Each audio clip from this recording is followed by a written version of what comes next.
All right, everyone. The president is getting ready to call the meeting to order. And we are going to take some things out of order today, so he will lead that. Good morning. We're going to make some adjustments to the order to be kind to some guests so that they had some schedule and we told them we would bring them on first. But before we do any of that, let's have the roll call. Lisa? All right, Mayor Biassiata. Here. Ms. Duarte. Here. Mr. Joyce. Here. Mayor Kumar. Here. President Lucas. Here. Ms. McCall. Here. Ms. Moss. She is not on yet. She's going to be virtual later. Ms. Peo. Here. Mayor Weiss. Here. And Ms. Welch. Here. We have 9 board members present. Thank you very much. I want to say that Dr. Caver is sitting in this morning. Our CEO is home with her children with the virus, and we certainly send our best to her. Are you on the line with us, India? Yes, she's there. She's there. I know she's there with those 2 kids. All right, we miss her. And we have 2 members who are going to join us on the line. At this time, we are very pleased to welcome a new board member. We are so very glad to see her. She is the first appointment is coming to us from Mayor Bibb, and we certainly welcome Lauren Welch. And we're going to ask our head legal person, Mr. Benford, to swear you in.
And Lauren, if you will, say a word.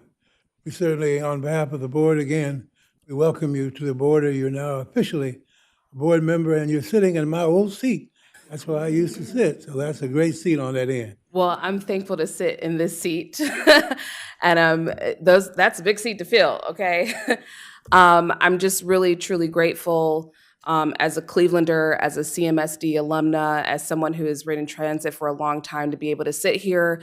I know that I did not come here alone, and I don't sit here alone, that there are a number of advocates and people who are advocating for transit all over the region, and I just hope to not only make them proud, but make the city of Cleveland proud in the work that I'm doing with my fellow Board of Trustee members. So thank you.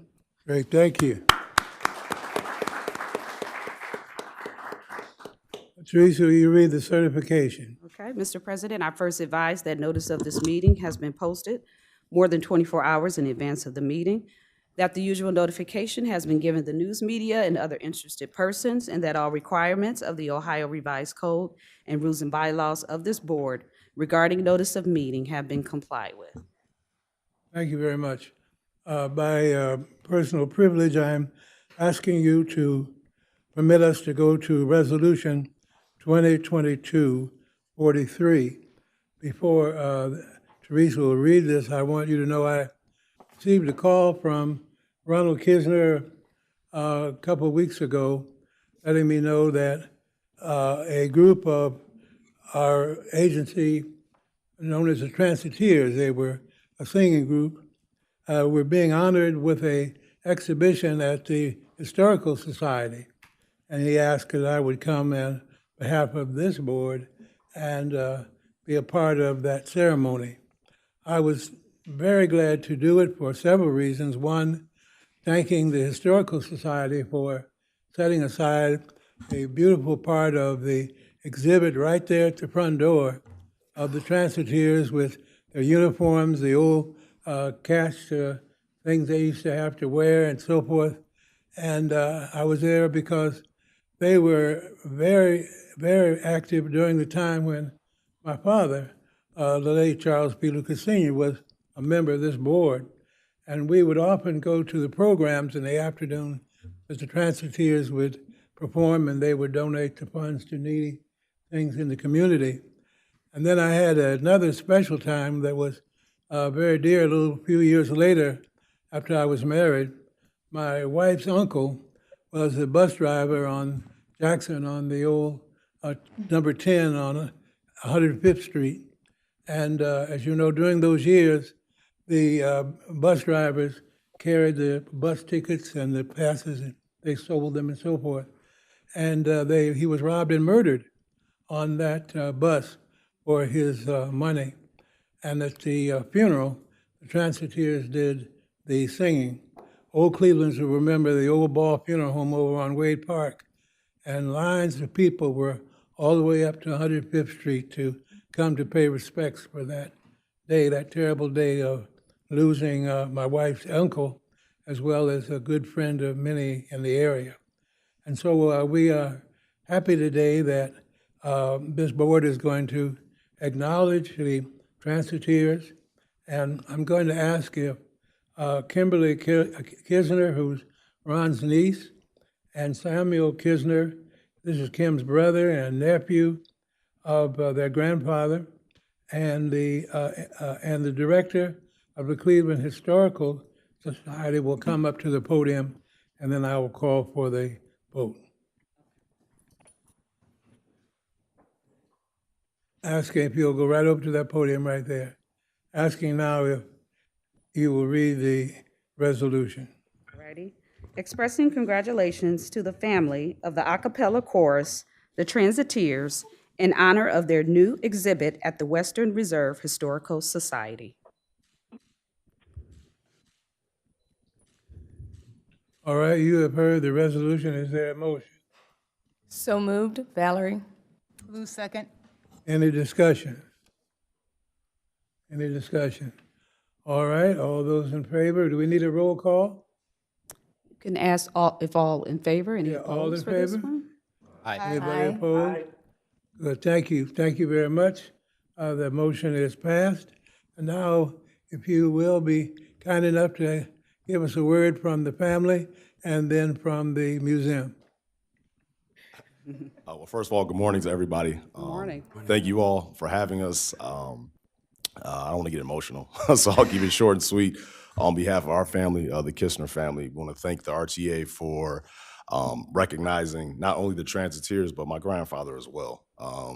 He was a great person, high energy. If anybody knew him, one of his favorite terms was TTYB, which is talk to your body. And he was all about feeling the vibes. And so high energy person, great performer. And we always heard great stories about the transiteers. And if you guys have a chance to see that exhibit, it is phenomenal. It's really, really awesome. And I think Western Reserve Historical Society did a phenomenal job. And I want to thank them as well. And thank you guys again. You all take care. Thanks.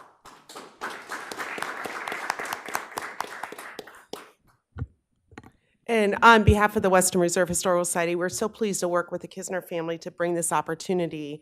We had the opportunity to work with Deacon Ron Kisner to celebrate the rich history of the transit in Cleveland. We first met him through our work on the Reverend E.T. Cavaniss exhibit and have continued our relationship while creating this other fantastic exhibit. The Transiteer's story is one of music and joy. It offers a fascinating look at Cleveland life. The group sang for roughly 3 decades, raising funds for local causes and spreading happiness throughout the city. Exploring their history allows us to reflect on the changes in public transportation and share some of WRHS's own archival gems. The exhibit and Transiteers album will be in our galleries through August 1st. We so appreciate our relationship with RTA and the Kisner family. Thank you. Thank you. Now, if you'll stay over that way, and I'm asking the board to join me. I want everyone in this picture because I understand the library is going to put this in as a part of the exhibit. Isn't that wonderful? All right. Come on, please. Right around. We'll go around.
Thank you so much. We appreciate it. We'll send a picture of it in the gallery. All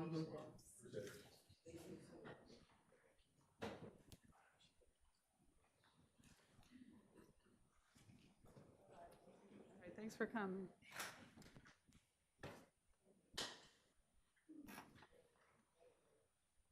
Thanks, AJ. Thanks. All right, now we will go back to the order of the day and ask for committee reports. Mayor Tony, I think you have the first. Mr. Chair, I believe we need to suspend this meeting. yeah. So that, okay? Yeah. We need a motion Have a and a motion to second. suspend this meeting. So moved. Second. Second. All those in favor, aye. Aye. Opposed, no. Thank you very Okay, much. and we'll go back to the top of the Now agenda. go back to the top of the agenda.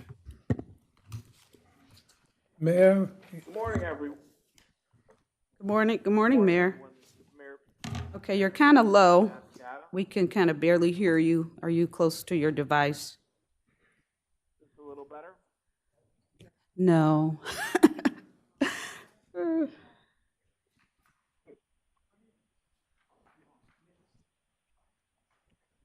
How about now? Okay, a little better. We can go ahead. I'm holding it right there. Anyhow, good morning, everyone. This is Good morning. Yada. And when I did that, I lost my agenda. One second.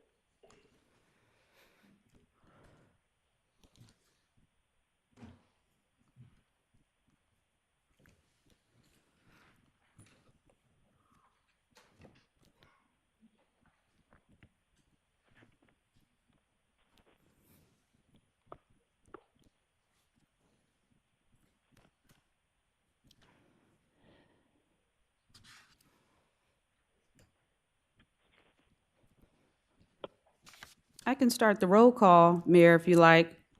Do you need me to read the agenda items as well? We're gonna call the meeting Okay. to order at 9:18 of the Organizational Services and Performance Monitoring Committee. Can I please have a roll call? Okay. Mayor Biassiata, Here. Ms. Moss, Ms. Duarte, Here. Mayor Weiss, Here. and Ms. Welch. Here. We have 4 committee members present. Wonderful. We have 2 items on the agenda today. We're going to talk about our first quarter results, and later we're going to talk about a very good concept, our scorecards. So I don't have the list in front of me, but we're going to begin this with one of our presenters. I believe it's Dr. Kaver on our first quarter results. Yes. Good morning, Mayor Biassiata, members of the committee, Reverend Lucas, members of the board. I am Flaunce Kaver, the Chief Operating Officer for the Greater Cleveland RTA. I'll be presenting this report on behalf of our CEO, Ms. Birdsong. Over the past 2 years, we have learned the importance of being connected to one another. As colleagues, committed employees, we will continue to serve the community and one another by ensuring that public transit is accessible for employment, education, healthcare, entertainment, and much more. We began 2022 with continued efforts to manage the effects of the ongoing pandemic, strategies to ensure safety and to minimize risk and exposure for our operators and our employees and our customers are a priority for us and continue to be a priority for the operations of this business. Our priorities for 2022 also include the execution of a fare collection replacement program, including the introduction of the transit app and Easy Fare, which will have contactless payment, fare capping possibilities, ride sharing opportunities, and much more. Among other projects that will be priorities for our 2022 year are that we plan to bring to this board the completion and the establishment of the Transit Ambassador Pilot Program, to bring to this board the Civilian Oversight Board, and to really be aggressive and grant funding for our rail car replacement program, which continues to be a priority. You'll also see a priority in replacing and rehabilitating, the Waterfront Line Bridge. As I start our presentation, I want to just this presentation will highlight our financial position. And what you'll see here is that our routine revenues, and this is sales tax passenger fares, are up 13.3% over our budget. Now these numbers will be different than the numbers that Raj will present. Raj will be presenting his numbers as compared to 2021, but these are as compared to budget. So our routine revenues are up 13%. Our passenger fares have done well. Much of it has been related to timing issues. We get bulk payments from the Cleveland School District, so depending upon when those come in, our revenues will look differently. But our passenger fares for the quarter are up 36%, and our sales and use tax is up 10.4%.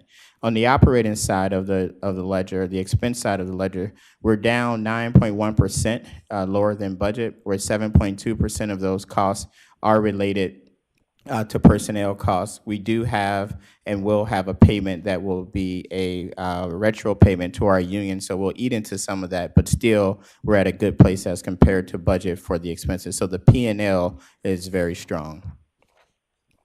We continue to use these opportunities with the increase in revenue that we have from the federal government to make strategic investments, and so you'll see that within just after the first quarter, we have made Three of our major transfers to other funds, $10.9 million was transferred to the rolling stock fund. That rolling stock fund is the fund where we save the monies for the rail car replacement program, as well as $40 million to the capital improvement program. And today you will be approving the 2023 capital improvement budget. We also have transferred $2.5 million to our insurance fund to ensure that we keep the balance, the ending balance there above $5 million. As it relates to our capital expenditures, you'll see that and the darkest gray is the 2022, so it's on the left-hand side of each column, that our capital expenditures have been at the places that are our priorities. And so you'll see that we spent about $12 million in the bus improvement program. That term for us is the bus replacement, so it's our buying of new vehicles. You'll see rail projects expenditures at about $8 million. And then you also see facility improvements, state of good repair improvements. And so the capital budget is being strategically spent on those items that have the most effect for our customers and our community. With that, it's a brief wrap up. You do have at your tables the quarterly report review, and I'll make myself available for any questions. Thank you.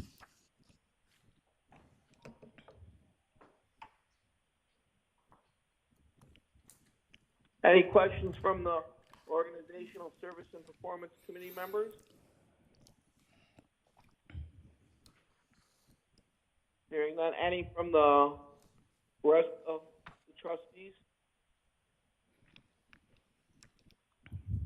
Wonderful. We're going to move on to our next agenda item, which is the TransPro scorecards. And we're going to have the first quarter scorecard and the results from our customer service surveys. And our first presenter is Ms. Birdsong. Ms. Birdsong, the floor is yours. Thank you, Mayor. I apologize for being absent today, out on protocol. However, I will hand it over to Aaron Bingaman, who is our representative from TransPro, who will kick everything off for the presentation, and I will be virtual for any questions. Thank you. Okay. And just prior to Aaron Bingaman, I'll help to provide a bit more. So as you all are aware, over the last several years, we've worked with TransPro to help develop our mission, vision, and values, as well as to assist us in developing a more actionable performance management program. This performance management program comes with a scorecard process that looks at our business and how we want to perform in 4 areas. Those areas are customer experience, financial activities, connecting the community, and employee engagement. Today, Aaron, as a representative of TransPro, will provide for us and you and the community an overview of our first quarter results in those areas.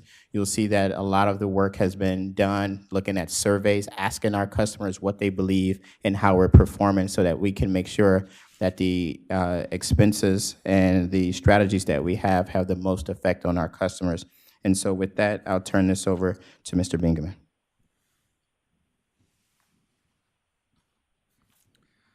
Thank you, Dr. Kaver. Thank you, Ms. Birdsong. Mr. Chair, President, Reverend Lucas, thank you for the opportunity to be here, members of the committee, members of the board. I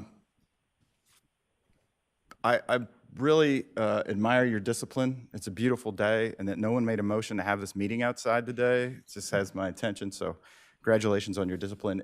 Really excited to be with you. We've been with the organization now as a partner for over a year, developing a strategic plan, as well as being a partner in helping facilitate the cadence of reporting on the progress we're making towards the outcomes that we've agreed to as an organization. And I think it's a really important point to pause there for a moment. We're all familiar with organizations that have done strategic planning.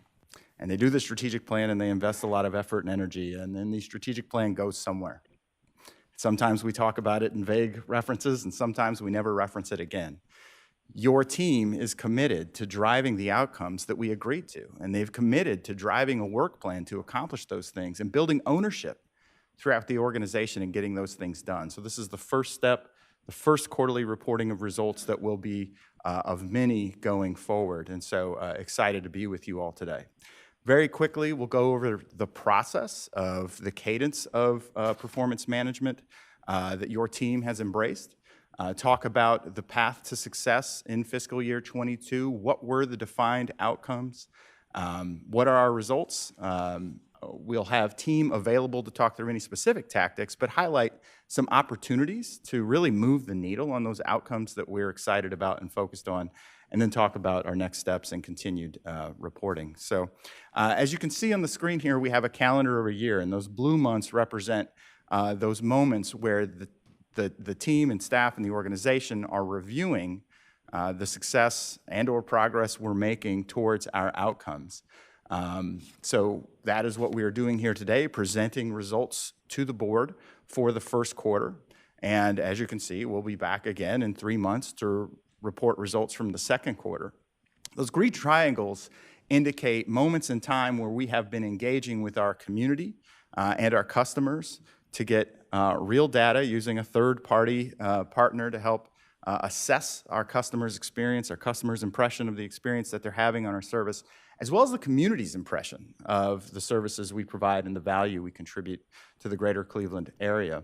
And then we have additional waves of customer satisfaction assessments happening, as well as an additional wave of community value happening in the fall. So we just recently completed our second wave.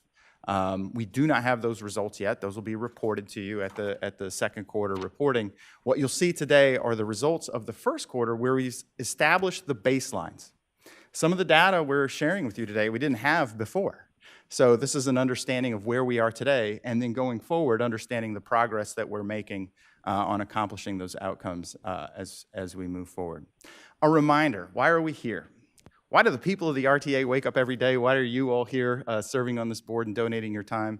First and foremost, the RTA exists to connect the community. Fundamentally, that is our mission. So everything that our team is doing is oriented towards this mission of connecting the community.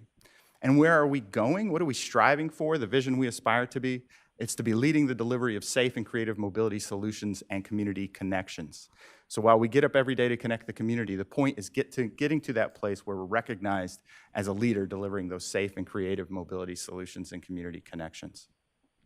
One of the things you're going to hear me say in the next 7 minutes is the word outcomes. I'll probably say it 7,000 times. And an outcome is different from activity. An activity is the work we do to accomplish the outcomes we desire. I know that's pretty fundamental, but a lot of organizations are into measuring the volume of things. And your team has boldly taken on the challenge of actually having a meaningful impact by thinking about outcomes. We have a variety of metrics and key performance indicators that we use to help us know whether or not we're making progress towards those outcomes, and we talk about measuring what matters. So very excited to be with you on that theory. As a refresher, this is our organizational performance scorecard oriented around those 4 outcomes. As Dr. Kaver referenced, customer experience being job 1, community value, financial sustainability, and employee engagement really is the 4 most important things, the 4 most important outcomes that we are working to achieve as a team. Each one of these outcomes has a metric and an information system for helping us track and understand how we're making progress to that, and it rolls up into a balanced scorecard. So we're working as a team to achieve 100 points towards that performance goal. Because we've established some baselines now, our performance goals over on the right-hand column are to achieve a 26% in our Net Promoter Score from our customers. And I'm going to talk about Net Promoter Score in a moment, just so that we can all be experts at the end of the day. We have a Community Value Index, which is actually a makeup of 4 different metrics that allow us to understand our perception of access, our community's perception of access to service, the community's perception of our ability to access employment via our service, the community's perception to I can't read my own handwriting. Transit investments, the community's perception positively about where transit investments are occurring. And then last but not least, the impact that we have on capital investment near where we are making major investments as a system. So those things roll up to a score with a target of 100. Our financial sustainability outcome is about maintaining a $0 deficit of the available ending balances shown on the 3-year budget projection. So we want to carry a $0 deficit going forward. And then our employee engagement is also a net promoter score. Our employees' willingness to recommend RTA as a place to friends and family to work. What's key there is it's a negative number. You see that. And that is actually our goal. Our goal is to get to a -2. So on the net promoter score, you can go from a -100 to a +100. So if you allow me a 30-second introduction to the net promoter score, because this is something that we're leaning on and relying on as a defined outcome. Everybody in this room has taken the net promoter score survey. You may or may not realize it, but that time when you were asked after a customer service experience or in an employment experience about would you recommend your experience to a friend or family member, you were answering the net promoter score question ultimately. So on a scale of 1 to 10, if you were a 9 or a 10, you're a promoter. You're a promoter of that service. I had an amazing experience at this restaurant. You need to go there. A 7 or an 8, you're passive. I went to dinner the other day. It was fine. You didn't tell anybody that you should go there. A detractor, 0 to 6, is you had a negative experience. You're not recommending to that. And so we take the percentage of our promoters less our percentage of our detractors, and that is how we come up with the net promoter score. This is not made up by Transpro. This was developed by the Harvard Business School and has been used throughout multiple industries. So you can compare yourself, your customer experience, to airlines and cable companies and anyone who has a customer experience, likewise for our employees. So I'll toggle back real quick just to help you understand then again those goals there and why we could have a negative number as a goal to begin with. So how did we do? Again, we've assessed where we are now as a first quarter. So these are really our baselines. Quarters going forward will demonstrate progress towards that. Our goal here is to try and increase our net promoter score by 5%. So our baseline is 25%. That is across all modes, balanced based on ridership. So we've assessed the net promoter score for all of our modes. And then weighted that based on the ridership. So we want to increase that 25 by 5%, which means we're working as a team to get to a 26 on our customer experience outcome. So today we're at 25. In the area of community value, those 4 areas that I talked through, our baseline today is a 90. So a 10% increase to that would be we're working towards achieving 100. We are currently on track with the $0 deficit in our rolling 3-year budget projections. And in employee engagement, we are currently at a -2.5%.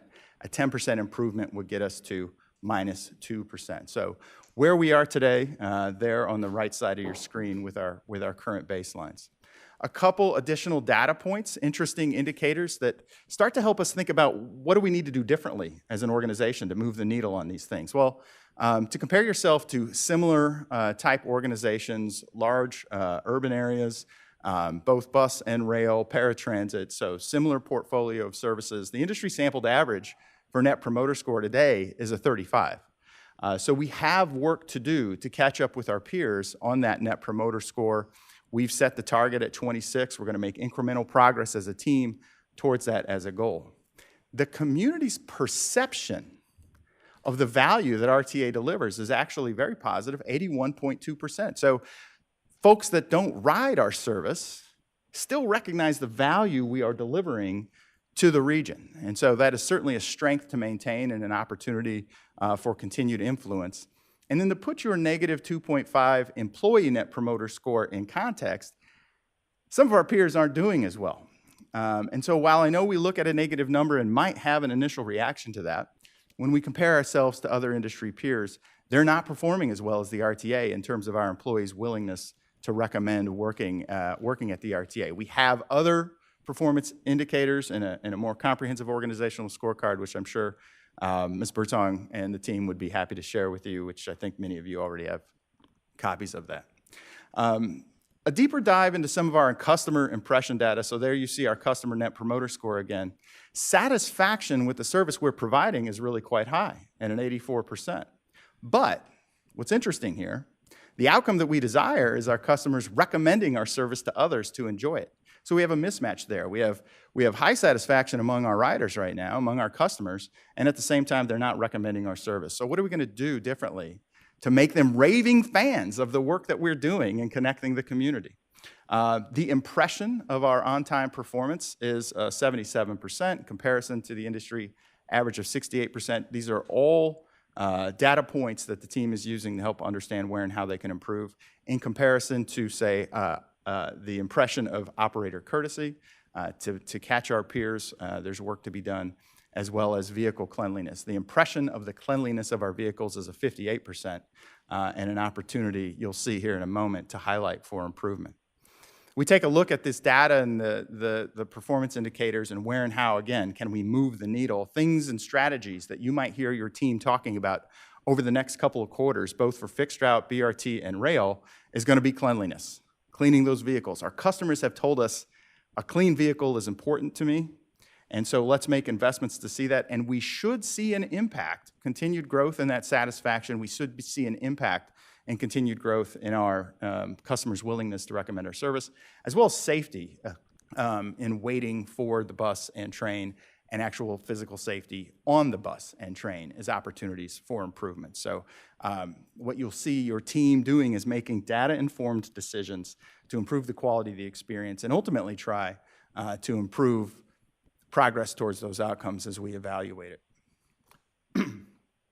Going forward then, you'll see us again here in 3 months, hopefully with some good news, hopefully with progress as we have updated data and continue to listen to our customers to understand what's important to them and the opportunities to improve customer experience. You know, Mr. Fields and the team are working internally with the employees to continue to build ownership and understanding how meaningful work connects to organizational success, investing in various plans and strategies to improve customer training. All of that rolls up and connects to these 4 outcomes. So we'll be back over the next couple quarters to report on that. And last but not least, this is about 2022, but there's a point coming towards the end of the year where we'll want to stop and ask ourselves, well, what does success look like for 2023? Are there modifications to these outcomes? Are there new outcomes that are introduced by some other new dynamics? So that is the summary of my presentation. Happy to answer any questions that you may have. You will find at your station, Teresa, I believe this is right, comprehensive detail on both the customer experience survey as well as the community value survey, key tools that we use to understand all this, and happy to answer any questions you may have. Thank you. Thank you. Any questions from the Organizational Service and Performance Monitoring Committee? Ms. Pale has a question, Mayor. You have here throughout your graphs, there's an industry sampled average. Is it in comparison as the same size as our authority, or is it just, no? Yeah, when we're doing an industry sampled peer comparison, it's got to be somebody asking similar questions, so we have to have data from them. But we really do try and find a peer agency in terms of a major metropolitan area, the combination of services that you all provide in terms of rail, bus, BRT, and paratransit. So when you look at that, you're seeing agencies from across the country. The reason we don't name them is part of they're in a similar stage. They haven't had their public meeting yet, so it's hard to say, well, this is Charlotte's data or Denver's data or whatever it might be. So we have multiple peers for that. Well, thank you. Thank you. Yeah, Okay, sorry. Ms. McCall has a question. Any further questions? Yeah, yes, Mr. Chair. Mr. Chair, this probably is for either Doc Caver or for India.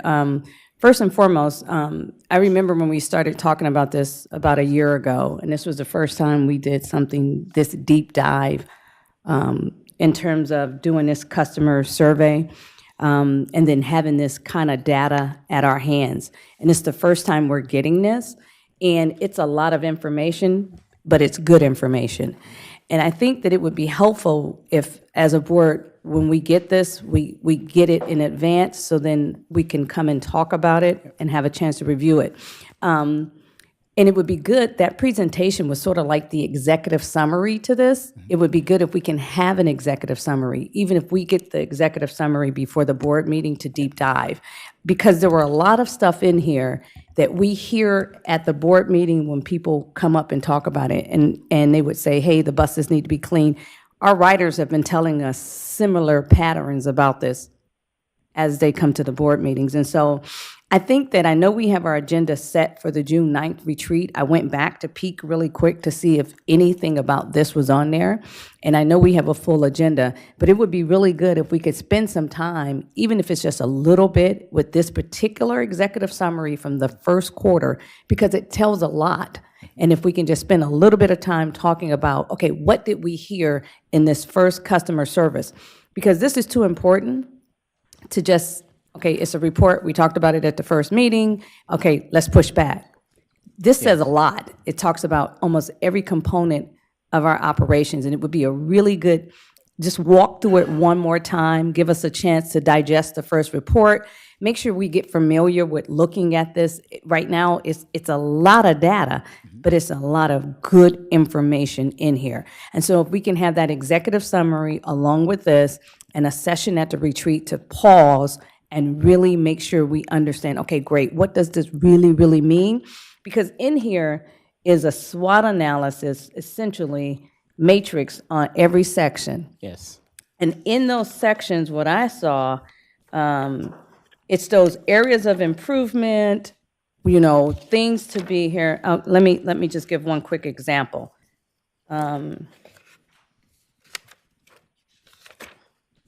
Just bear with me. It's a lot of pages, but I want to get to this one where it asks the questions of key driver analysis. And the matrix is satisfaction versus improvement. I'm on page 22. So it's broken out in nice to haves, strengths to maintain, areas of opportunity, and lower priority. And so buses arriving on time, areas of opportunity. Drivers being helpful and courteous, areas of opportunity. That's B. Bus cleanliness, C. Areas of opportunity. Safety waiting on buses, F. Areas of opportunity. So let's just stop there. A, B, C, and F are key components that our writers really look to us for to provide.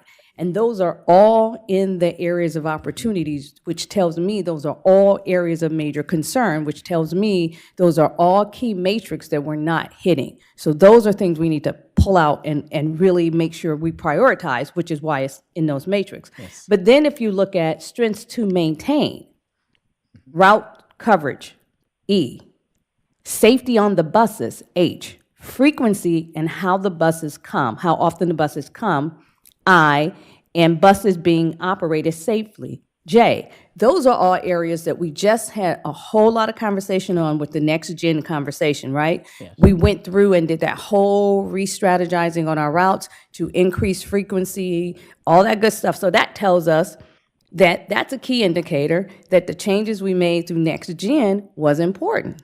So that's a key indicator. So we should pause and make sure, okay, that tells us that those changes we made are really important. So we need to maintain that. So while we're changing what's in the areas of opportunity, we can't upset the apple cart and mess up E, H, J, and I. But then nice haves, L and K. L, accuracy and availability of route schedules and maps.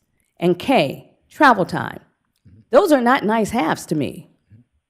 Those are necessities. We should be providing that, right? So we have it in a nice to have category, but to me, that's not a nice to have. We should be providing that. It's your, so you see where I'm going with this and how we should break this down. And then lastly, lower priority, M, N, and O. Customer service representatives being helpful and courtesy. That's a lower priority. N, responsiveness to concerns or complaints. That's a lower priority. And ease of finding out if the buses are running on schedule. That's a lower priority. And so the reason why I'm saying all this is I actually really, really, really, really like this because you can actually see, comprehend in each category. So that's why I just think spending a little bit of time at the retreat on this so we can start to get familiarized with what this means, those little boxes, that little SWOT analysis alone in each category is so important, along with the executive summary. So that's the point I'm just trying to make. I think spending time at the retreat just a little bit to get familiarized with this would be important. And I think this is such a phenomenal blueprint for us at the board level, at the policy level that's not involved in the operations, but it gives us an opportunity to understand what's happening, so then we guide from a policy. So when you all are telling us, because when Ms. Birdsong, CEO Birdsong came and said, hey, I really need this, it took a minute to get there to say, well, why are we spending money on this? Now we know, because we can actually now see what Ms. Pinckney complains about when she comes here in public comment, and other writers complain about, Lou and others. Now we know because it visualizes. So I know that's a longer conversation, and I probably took way too much time, but this is that level of important, because now we went from the, I need this tool, we have the tool, first time reporting out on the tool. I want to make sure we don't blow past the tool. Okay? Yeah. Thank you. For sure, we can definitely create an executive summary and take the board through these documents. The place where you were looking at, which were the key factors, are informed by page 20. In page 20, we asked the customer, what was most important to them, and one of the things that this model allows us to do is to objectively find out what drives the customer behavior. And so you sort of see these line charts in descending order, and they were able to tell us the most important items are the ones towards the left. And so as we engage in sort of that chart that looks at, what are the nice to haves, what are the priorities, we're trying to inform them so that the things that we allocate the limited resources to have the largest impact on the customer experience. But surely we can provide an overview, as well as spend any of the time that the board needs to kind of dive through this. No, and I appreciate that, and I think that makes sense. You ask the customers, okay, what do you want?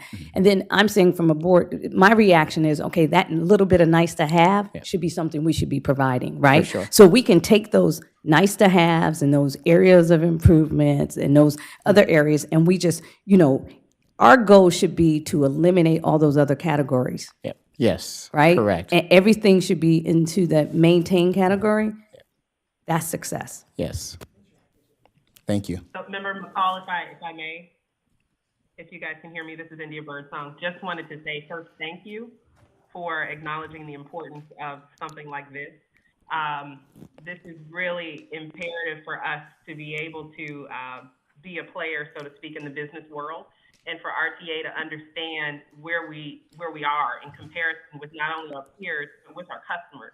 And to your point, that SWOT analysis and a lot of that nice to have, have to have conversation that we have with the customers through our surveying is laid over top the data, as Doc mentioned, and it really gives us a footprint for how to move forward in order to obliterate, right, all of those nice to have, because we have to have a plan of attack, so to speak, to make sure that we are really best in class. That's not just jargon for me, and it's not just jargon for our team. So having the data here, I think there's 80-some pages in the packet that you have in front of you. I do appreciate everybody for flipping through. I can see on the screen there's an interest in it, and we will continue to take the board through this. We didn't want to bombard you with 45 minutes of conversation today, but absolutely we'll take you through a little bit more of a deeper dive into the information, and it is a lot, but we're at the first quarter. I would expect at the end of the year, we will have a pretty good synopsis of all 4 quarters and really be able to take a hindsight viewpoint of how we have produced in accordance with our goals and our metrics. And this is a kind of living document, especially in the first year. For those that have done this before, you're really trying to calibrate your metrics and make sure that you have the goals correct. Right? We don't want them too loose, and we don't want them out of reach. So again, just keep in mind, this is quarter 1. We're dipping our toes into it, but I'm really excited about it, and I very much appreciate the board's support for this, and hope that you continue to see the value. So thank you, Ms. McCall. I appreciate the support in your comments. Welcome. Wonderful. Any other members have comments or questions for our presenters? Yes, Ms. Welch has a question, Mayor. I want to thank you so much for this information. I believe it's very helpful as well, and I'm a data nerd, so I really appreciate it. I was just wondering, what I think would be helpful for not just myself, but those who may be listening in or here in the audience is, around the sample data and the audience, where did it come from? I think that it would be important to provide some context to, just in case people's lived experiences don't match the data. And the other question I had is any of the key driver analysis broken up by spaces in the region and different neighborhoods? Great question. On the second one, we're going to play Stump the Chump. No, the answer is I don't believe it's broken down by geography. But here's what we do from a methodology perspective. The customer experience survey is completed in the field with a third-party survey partner, professionally trained, and the random sample is every fifth customer. Every fifth customer is asked that way. We sample by route, by ridership, so that we're making sure we have a proportionate response based on that, and that is across all modes that we do that. When we do the community value survey, we weight the sample to make sure that it's representative of community by race, age, gender, and ethnicity. I would add, just for clarity, we had a total of 1,200 people that we surveyed for the customer service across 4 modes. So across bus, paratransit, train. So that's the way we did it. As Aaron indicated, there was a third party that literally went out and rode the buses over a 10-day period. So literally surveyors came here, they became familiar with language, the tool, and they were trained and they went out over a 10-day period. That is how we completed the customer survey. The customer survey, I'll also add for your edification, will be conducted on a quarterly basis. So the customer survey will be conducted on a quarterly basis. The community survey will be conducted on a semi-annual basis. And just to give you the Cliff Notes version of the outcomes, Chief McCall, in terms of customer, the 3 highest for customer that you aptly pointed out, but I'll just bring it out again, are safety, cleanliness, and customer service. So those are key items that came out of the customer survey. For the community survey, safety, expansion, people found it valuable and most accessible for low-income and ADA community to increase transportation access. So across both, safety is noted in both of the modes. We are aware of that, Doc.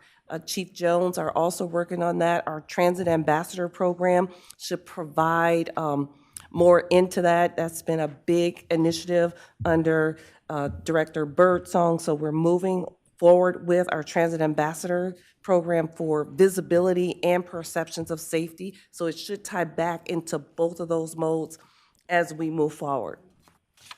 Okay? Yes.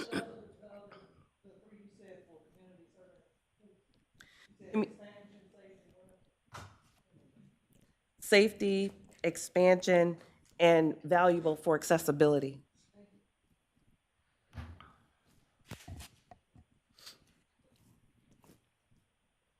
Thank you.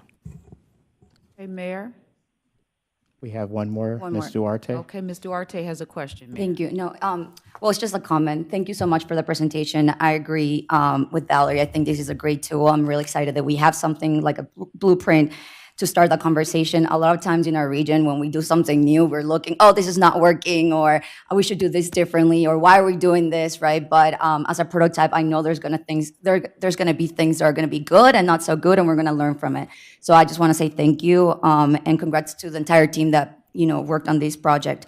I know we're talking about customer experience, but I'm very interested, and I've said this before in other meetings, just how are we doing with our employee engagement? And I've been meeting a lot with HR and George Field's team, and I mean, they're doing a phenomenal job. But if you're looking on page 20, the first 3 columns, it says bus arriving on time, operators being helpful and courteous, and then we have bus cleanliness.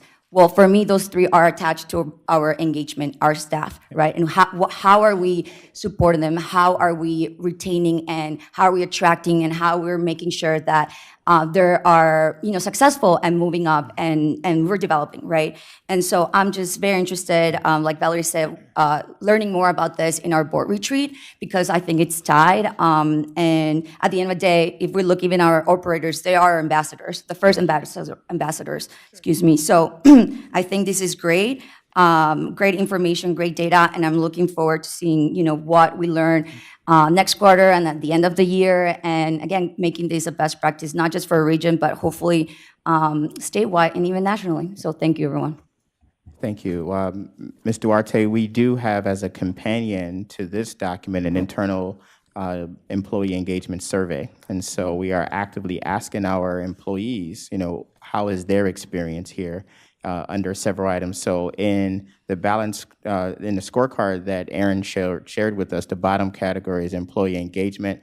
There's a myriad of questions we're asking. We're charging our team with truly engaging employees to make sure that they have a better, more supportive environment so that they can deliver to the customers. And so our team is going through that data. We're trying to figure out how can we become better leaders in an organization to make sure that our workforce is able to provide the customer service. So yeah, thank you.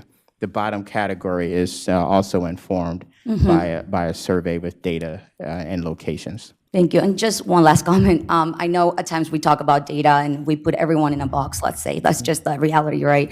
And I get it. But as we're looking at our employees, and I know we've seen some charts in these documents, kind of looking at the representation, but specifically operators or staff, what does it look like? Are these people the ones that are facing the public, connecting the community? Do they look like the people we're serving, right? Our writers? Can they speak the same language? So looking at that, I know it's a lot. We cannot do everything in a day or, in a quarter. But again, I'm very interested in seeing, what does the representation and of those, who are the ones that are promoted? Do they, are they, again, representing? Is it diverse? Is it equitable? Because I think there's a lot of room to grow. And again, I'm a huge advocate for the Latinx community. And so I would love to see more of that representation. I know we hired someone recently, so this is great. But thank you. That's it. Thanks. Thank you. If I could add in before we move forward, just as an added information item for board members, we will be updating you on the scorecards, and that will be sent to you by most likely the end of this week. I know the last ones that we sent to you, they were in progress. And so, again, it is a living document.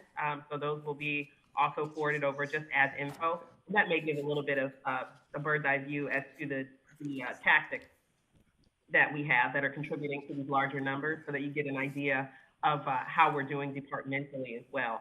As far as the retreat goes, workforce and hiring is included on the agenda. So we will take a deep dive into some of those practices in addition to just an overview of the TransPro and a couple of the other hot button items that have come up through conversation. So this is giving me full inspiration to be able to say this is worth the money. I think we're definitely talking about things and doing things in a manner which puts us in a better light. And hopefully I will look forward to scheduling a secondary retreat because I think we're going to have a lot to talk about. So thank you, everybody.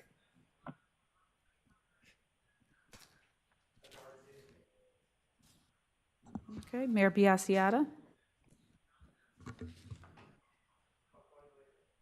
Okay, something happened. I don't see him on the WebEx. So any more questions? Mayor, Reverend, do we want to adjourn this meeting? Are there any more questions? Mayor's not on the line? I don't see his name there anymore. All right. Thank you very much for that spirited discussion. And I want to ask now a motion to adjourn the committee. A motion to adjourn the committee? So moved. Second. Second. All those in favor, aye? Aye. Opposed, no. Thank you very much. Now move to the RTA Audit, Safety, Compliance, and Real Estate Committee. Mayor Kumar. Thank you, Reverend Lucas. I'd like to convene the RTA Audit, Safety, Compliance, and Real Estate Committee. Teresa, if you could call roll, please. Okay. Mayor Kumar? Here. Ms. Moss? Mr. Joyce? Here. Ms. McCall? Here. And Mayor Weiss? Here. We have 4 committee members present. Thank you. We have one item today is our internal audit quarterly report. I'm going to turn that over to our executive director, Tony Garofoli. Thank you, and good morning, President Lucas, Chairperson Kumar, members of the Audit Committee, Board of Trustees, and Executive Management Team. For the record, I'm Anthony Garofoli, Executive Director of Internal Audit. I'm here to present the results of the Internal Audit Department activities for the first quarter 2022. Please refer to the report that was distributed prior to the meeting. And for a note, on May the 5th, 2022, we presented these activities in detail to the Audit Committee. Today's presentation is a summary. On pages 3 and 4 of the report is the audit plan that was referred by the Audit Committee to the full board and approved at the March 2022 meeting. We continue to execute this race-based plan. In addition to our audit plan and special requests, we continue to focus on some of our efforts on the risk to the authority brought on by the pandemic. Moving on to pages 5 through 9 are the results of 8 projects completed during the first quarter. These projects are employee travel expense and requests. We completed a bus audit of the articulated BRT vehicles, 16 vehicles, and for your information, all those vehicles are in service. We also completed a bus audit of the 20 compressed natural gas replacement vehicles for the Triscuit district. All of those vehicles are in service. We completed an inventory and internal controls review for the fare boxes and security components, an audit of the tire lease and maintenance contract, the petty cash accounts, procurement activities described in the GCRTA Public Transit Agency Safety Plan, and finally we completed an audit of sales agent collections. We met with management, received their responses to our audit recommendations, and released these reports. We'll track the implementation of the recommendations within our audit management system. On pages 10 through 13 of the report, please find the results of our continuous auditing program. This is where we develop audit scripts to interrogate system data, completing 100% audits of the transactions. We provided a demonstration for the Audit Committee at the May 5th meeting on our P-card script, and a note that we are fully staffed and included all of the outstanding data from past audit periods. In other words, we are caught up. Those projects include, we executed a fare collection script for the first quarter. This is the onboard fare collection system representing approximately 94% of the fare collections. The system is working as designed. We also completed a review of all the credit card transactions posted to revenue accounts without any exceptions. We executed the purchasing car script for the past 18 months. We selected a risk-based sample of employee reports to evaluate compliance with our administrative procedures. We'll report out on these findings at the next quarter. And finally, we are improving the script used to evaluate nepotism in compliance with the GCRTA Code of Ethics. We will report on these findings at the next quarter. The following pages 16 through 24 are projects in progress at various stages. There are many. Please note that we added updates to provide our readers transparency and information status. This section includes projects where fieldwork is completed, and we are waiting for management responses to release the report, which is our standard process, and projects we are actively completing. I will report on these projects at the next Audit Committee meeting and subsequent board meeting. Pages 25 through 28, please find the details and results of special requests and emerging issues. We reserve 15% of our person hours for these kinds of projects. During the quarter, we completed an employee time and attendance audit as requested, main office building garage repairs contract audit, and a computer purchasing audit that was requested. We met with management, received their responses to our audit recommendations, and released these reports. We will track the implementation of these recommendations within our audit management system. We will continue our progress on remaining projects and report out at the next audit committee meeting. On page 29 of the report is our efforts with external auditors. Please note that the state auditors are on site. They're completing the 2021 federal single audit. We are working with management and the auditors to coordinate efforts to minimize the duplication of efforts and to provide better risk coverage.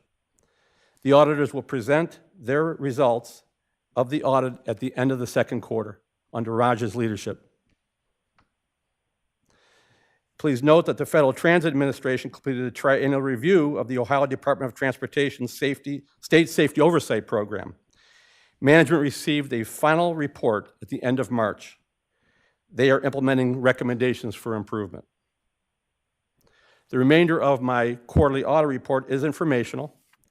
We'll continue to follow up on all audit recommendations to validate corrective actions are implemented. We participated in a number of steering committee meetings to learn and share risk management strategies. On page 33 is the staff training that we attended during the quarter, and the last page is our staff profiles. And again, we are fully staffed now and happy to be here. With that, I'll answer any questions from the committee or the board. Yeah, through the chair, Mayor. Please. Just, Tony, just a little help when the state comes in. Are they auditing the audits we've done? Or is it more of a kind of oversight? Just that relationship I'm kind of intrigued with. Surely. The state of Ohio has a law where the auditor of state, the elected official, is to conduct a federal single audit and financial audit of the authority on an annual basis. The single audit includes the grant audits where we receive more than, I think it's $300,000 a year, and we surely do. It's a required okay, thank you, Raj. And they are conducting that audit in accordance with auditing standards. So it's not an audit of our audits, it's an audit of the financial statements and our grants programs. And again, it's an annual audit, and they will be reporting out at the end of the second quarter to this board. You're welcome. Just one comment from my perspective. I know as you mentioned, you're getting caught up, and that's largely due to the fact that you're finally fully staffed. So congratulations on that. Thank you, Chairperson. Any other questions from the committee or the full board? Motion to adjourn? So moved, Valerie. Second? Second. All those in favor? Aye. Aye. Opposed? Thank you.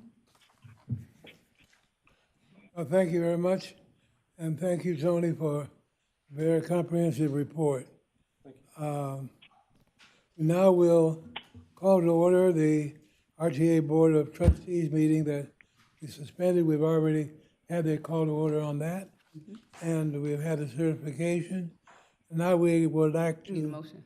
Mr. President, we need a motion and a second to unsuspend the meeting. Thank you. So moved. We have a motion. So moved, Valerie. Who's second? All those in favor, aye. Aye. Opposed, no. Thank you. We now will ask for the approval of the April 26th board meeting minutes. So moved, Valerie. Second. Second, Terry. All those in favor, aye. Aye. Opposed, no. Thank you very much. We'll now have public comments, 2 minutes on agenda items.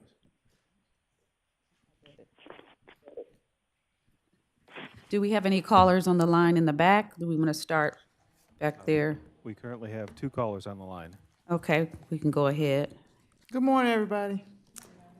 Okay, we're going to let Reverend No, Peter go ahead. They can go ahead. No, you can go. Go ahead. You're here. Good We morning, do have a time everybody. clock, Miss Okay. Reverend Pinckney. What So you say, just to sweetheart? acknowledge your time. Where I don't know. On the where is that? right there on the wall.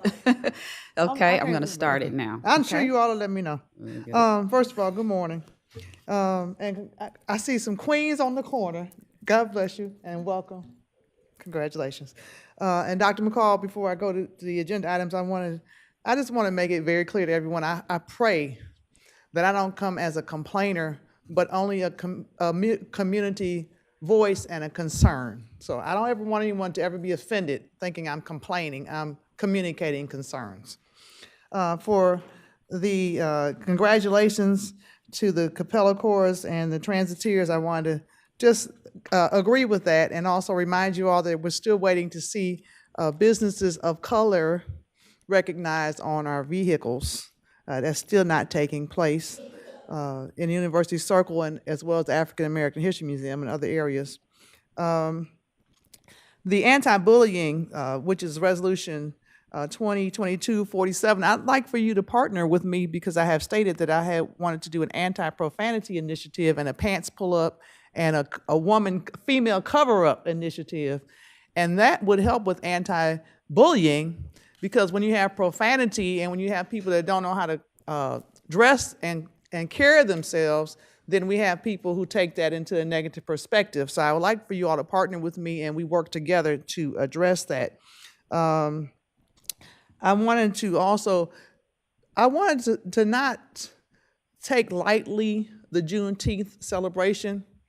There is so much history and her story to that I want us to work together to put a little more highlight on that, because as we are doing things to abolish slavery in this country, RTA is very, very, very crucial in this process in the celebration of Juneteenth. And I would like for us to have a longer conversation pertaining to that. And I also am in support of Resolution 2022-44. And I'll be back for non-agenda items. Thank you very much. All right. Now we go to the telephone. With the telephone, Okay, in the back, do we have anybody on, can we take those callers now? Sure. Caller extension 8330. You're on the air. Oh, yes. Okay, go ahead, sir. Hello, yes, yes. I'd like to know, though, that when is the water line, going to start going back again, the waterfront line? all right, Dr. Caver, Mr. Shiver's going to answer that. When is that? we're going to answer that for you. Here's the answer. Yeah, we can address that. We will be going out with a construction project later this year. Our target is to have the bridge operational prior to the 2023 Browns season. So this summer it will not be operational, but that's the target, is before the 2023 Browns season. I see. We won't have the waterfront line at this time, until next year, right? Correct. Okay. Thank you. And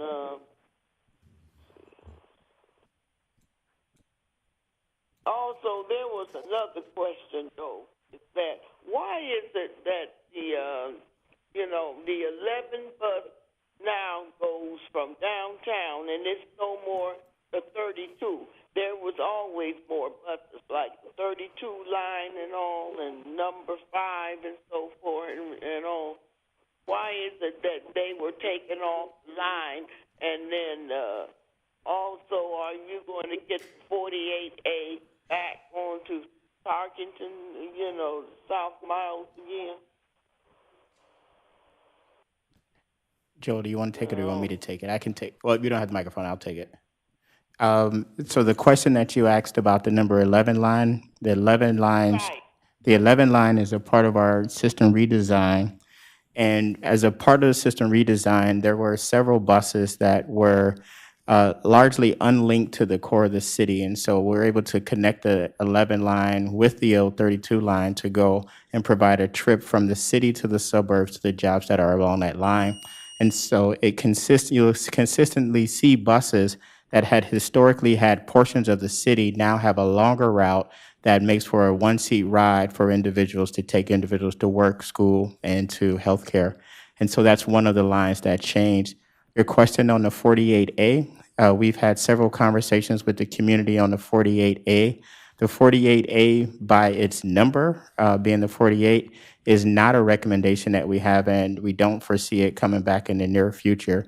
However, the 48A's route is captured by the 50, and so all of the customers who are on the 48, who were on the numbered 48A, still have service throughout that community and access to the east-west routes that run parallel to Lee Road, Kinsman, and the rail systems. I wanted to add this to the caller concerning the water front line. We discovered the weakness of the bridge. That's what's going on. We have to totally replace. And actually, sadly enough, when we learned that over in Pittsburgh, Pennsylvania, that bridge, about the same idea, collapsed and the people went down. And can you imagine what would happen if we had a train load of people going to the game and that bridge would give way? So I want to thank the engineering committee. So that's why that line is being closed down. Thank you. Thank you very much. Next caller. Mr. Rodriguez, did you want to go to the podium? Okay. There are no more callers? There's one more. We do have one further caller on the line. So Patrick, we're going to take the person here and then we'll go to the last caller. Okay. Hello there. This is Mr. Rodriguez. Good morning to everybody. I'm glad to see you all. My main concern is with the West Boulevard Cadell Rapid Station. In the midst of someone getting kidnapped a couple of months ago back, I see myself using that train station a lot, transferring from my home to the downtown area and back. I believe that what needs to be done is there needs to be more security there. And there needs to be, on the 18 bus route, it needs to be more frequently, like 30 minutes instead of an hour, to give the leadway so that people can get on the bus and not be there congregating for so long waiting on the next bus to leave. I believe that will alleviate the problems that we feel. I don't feel safe in that rapid station. Not very much. Not very much. It's not that safe. It's not. Detroit is plagued with problems and criminal activity going on in that area. You don't know in what situation you're going to face yourself while you're waiting on that 18 bus to board and whatnot. And also, I think for the meantime, I believe that they should allow, if the 18 bus pulls up, they should allow people with disabilities to board the bus just for the safety reasons, because there's no police department, no police officer at that station at all for safety reasons. And thank you. All right, thank you very much. All right. Everyone, no one else in the public is here? We have one more caller, is that right? In the back. Is there one Patrick, more is caller? that caller still on? Yes, caller extension 8330. We can barely hear you. Patrick, can you turn your microphone up so we can hear you in here? Caller 8330, you're on the air. Please go ahead. Yes, I like to. I feel the same way that there should have security on most of these rapid stations. At least like 24-hour surveillance and all, because there's so much of this of this unsafe thing and all, that people are being robbed and all these kind of things. I think we need more security on most of these rapid stops and so forth to protect the public and all over. So and the sooner we get with it, the sooner we start it, the better, that people will feel more secure. Yeah, so thank you, and Mr. Rodriguez, for the comment. We do recognize and understand the security concerns that the community has just in general, and our transit police actively uses both our manpower to frequently visit many of our stations and facilities, but we also have a robust electrical surveillance system that allows us to have remote view of many of our facilities, and they're being reviewed. And when we see activity that deems necessary, we'll dispatch police that are throughout the county. But our transit police is very active and very much dedicated to securing the customers of our system, our employees, as well as the neighborhoods that we serve. And so we do hear your concern. We are actively working and do recognize the difficulties in an urban environment with safety and security. But you do have a committed group led by our chief of police to ensure that the customers on our service are safe. All right. Anything else? Is that our last caller? Currently have In the back? 2 other callers on the line. Okay. Caller extension 0387. Please go ahead.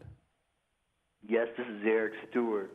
What Flonse Capers did in his response to the caller at 830 was misrepresent the truth by giving a partial truth and not acknowledging the rest of the route, not even servicing as it should be, that being the number 50 bus that we're referencing. The 50 only services 2.4 miles of the previous 48A bus. After that, it goes in a direction where the 48A bus did not go. What RTA has done is increased the 48 to run every 30 minutes, which majority of the route service north of Miles Avenue. And that is where the 48A was and was servicing that portion of the 48 and the 48A route efficiently. This is something that is a recurring problem with Flonse Capers and management. The Board of Trustees in sentence 3 of your primary responsibilities references the overseeing of management. I had a discussion with Eric Johnson where I showed him hour by hour in a 15-hour period where the 50 and the 48 runs and where the 50 to 48 and the 48A should run, hour by hour. I showed him, and anybody can see this without even getting up out of their desk to look on a desktop computer. You can do this by looking at a desktop computer. If you re-implement the 48A for the same 15-hour period, Monday through Friday, and 14-hour period Saturday and Sunday, that the 50 is running now, same number of buses, same number of drivers, service has been expanded, and the efficiency for people to go from one point to another, meaning the endpoints, easily without having to transfer, has been increased. And where there are needs for transferring, such to the 15, the 19, and the 14, and all the rapids that drive through those areas, the service has been increased by the 48A back because it's shorter. You're not telling the truth. Time, sir. In addition Time, to that, sir.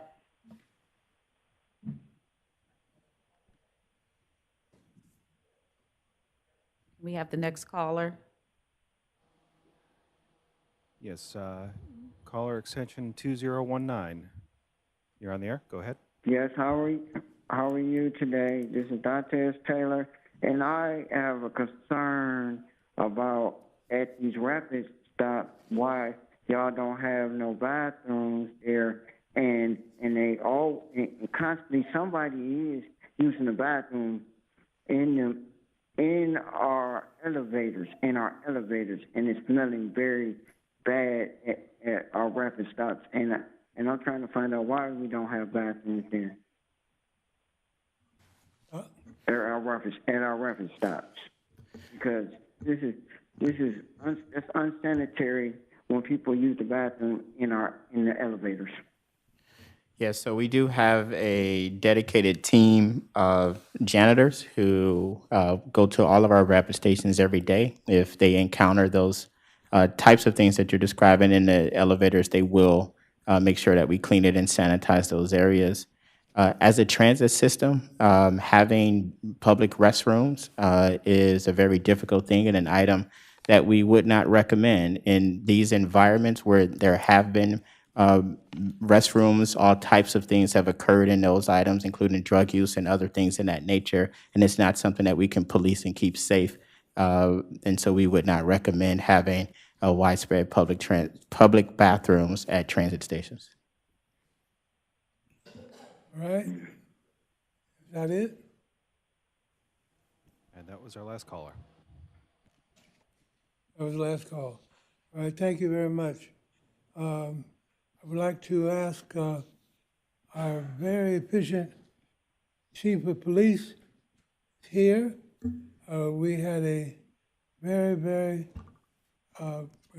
productive and beautiful promotion ceremony the other day. Yes. Chief, you want to have a word? Chief, want to come over to the microphone over here?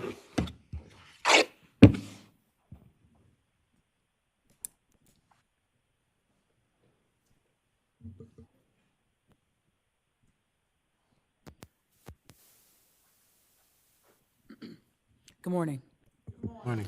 Yes, the promotion ceremony for our officers took place here in the boardroom last week. It was the first of its kind in the history of RTA Transit Police. We had a deputy chief who was appointed, 3 commanders, 4 lieutenants, and 4 sergeants. And additionally, we had the exemplary officer for 2021 awarded as well. It was an amazing ceremony, and we hope to expand it. We actually would like to have all of our board members present for the next one if possible. And I just want to thank the board, thank Dr. Kaver, thank India Birdsong, who's not here today, for allowing us to hold this ceremony when we did. Also, Transit Police participated in the Police Memorial Parade this year. It was one of our largest groups so far. And we, again, hope to expand that contingency as well. So thank you so much. I appreciate it. Somebody else was there. Well, of course, President Lucas, you were there. You were actually the main attraction. So,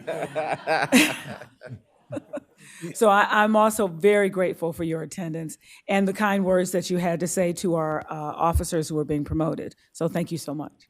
All right, thank you very much. Okay. Wait, who was there?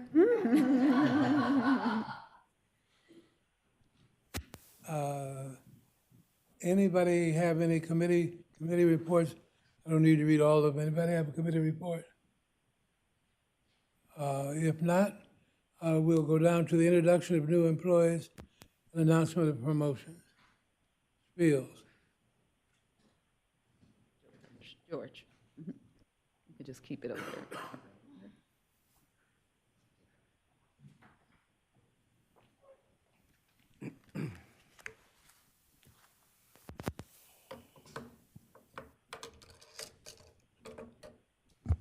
Good morning, Mr. President, Ms. Birdsong, Dr. Kaver, members of the board. It's my pleasure to introduce our new hires and promotions for May. We'll start with our new hires. We have Christopher Anderson, operator, Pamela Black, operator, Margaret Colon Ramos, talent acquisition business partner, Samuel Davis, operator, Al Edwards, operator, Linda Evans, talent acquisition business partner, Gail Fisher, HRS manager, Horace Foster, operator, Zamir Gardner, operator, Ronald Geis, operator, Zahira Horn, operator, Sharon Jenkins, director of marketing communications, Benita Kimbrough, operator, Jonathan Miller, electrical equipment maintainer, Calvin Myers, operator, Donald Sims, laborer, Walter Small, operator, Timothy Smith, operator, Sean Stamper, operator, and Robert Walker, operator. For our promotions, we have Christopher Anderson, sergeant, Robert Cummings, sergeant, Robert Fleeg, public information officer, Timothy Hassing, sergeant, Keisha Hudson, lieutenant, Grant Kirsch, construction engineer, Richard Kopp, George Schreiner, and Charles Wilson as lieutenants.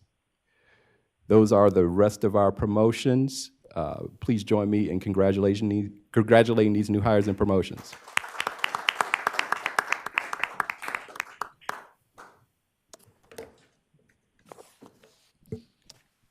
Advance it. Okay. All right, thank you very much. And an extra cheer to all of them in their new positions. Introduction of resolutions, we already did the first one. 2022-44.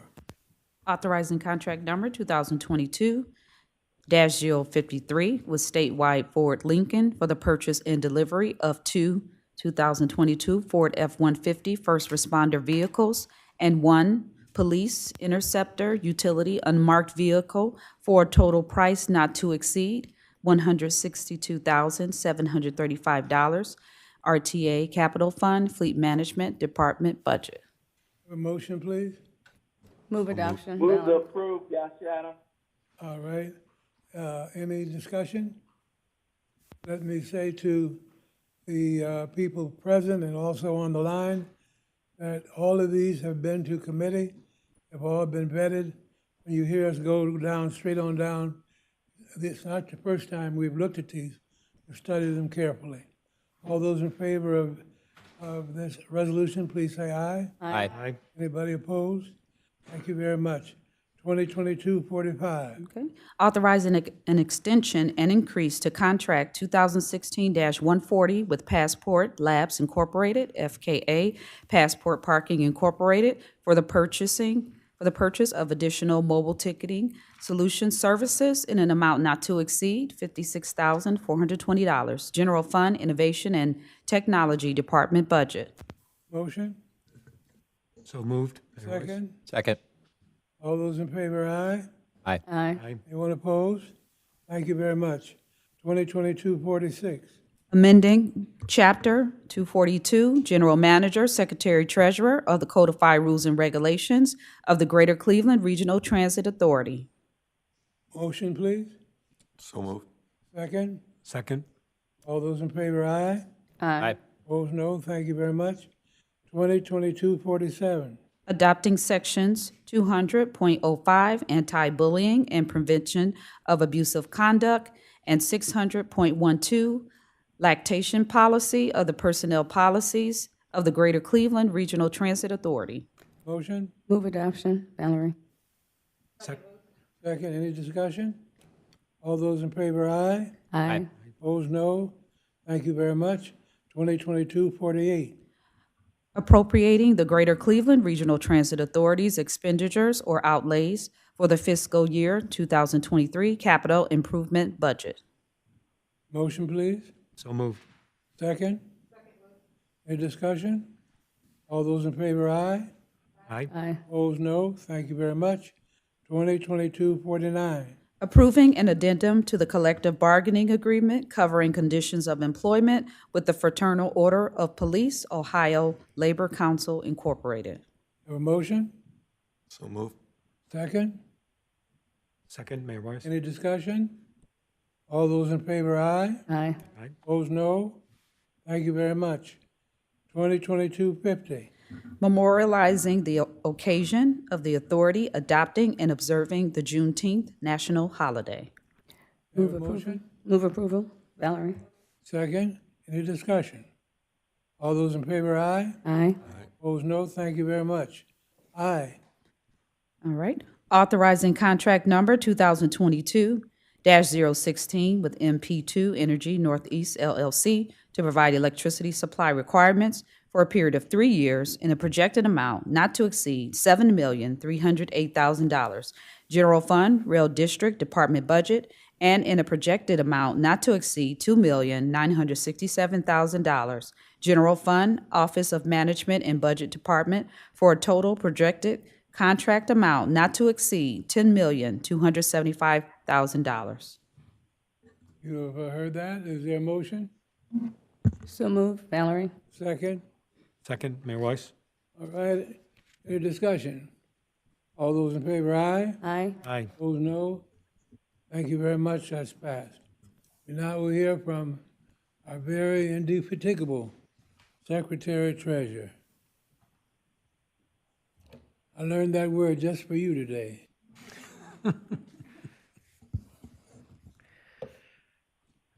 Good morning, President Lucas, members of the board. This is Raj Gautam. I'm the Deputy General Manager of Finance and the board's Secretary Treasurer. Here to present an update for April and May data.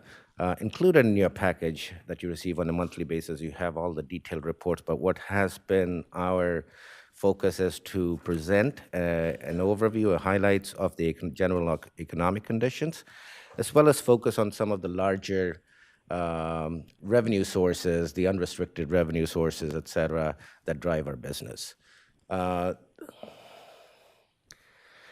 Subsequent to our discussion that we'd had at the last board meeting, what you have here is data from the 5 largest metropolitan statistical areas in Ohio.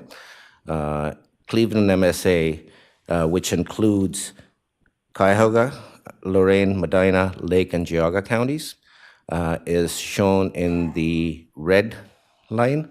And you see Columbus and Cincinnati and Dayton also reflected on the same slide. So looking at the 5 largest metropolitan statistical areas, over the past 3 years, the height of the labor force was in February 2020, which should not come as a surprise with the pandemic beginning and showing its ugly head in March 2020. After the pandemic, we're now inching up to those levels. Columbus MSA is the only one that has surpassed that level. February 2020 was 1.087 million employed. In March 2022, it's 1.092 million employed, which represents a 0.5% increase.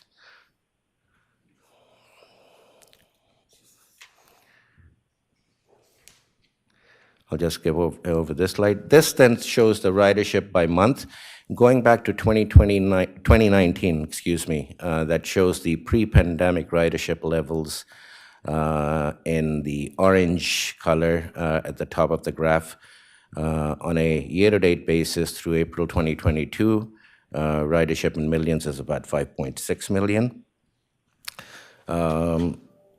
April ridership was 16% above the April 2021 level. Passenger fares, the April fare revenue was nearly $2 million, which is 16.1% lower than April 2021 numbers, and that's largely a timing issue because these numbers are being presented on a cash basis once again, as we've previously discussed. The revenues are 18.9% lower than the budgeted amount. On a year-to-date basis, passenger fares are 22% higher than the same period in 2021. Mobile ticketing totaled nearly 449,000, which is 34.3% higher than April 2021 numbers. Oh.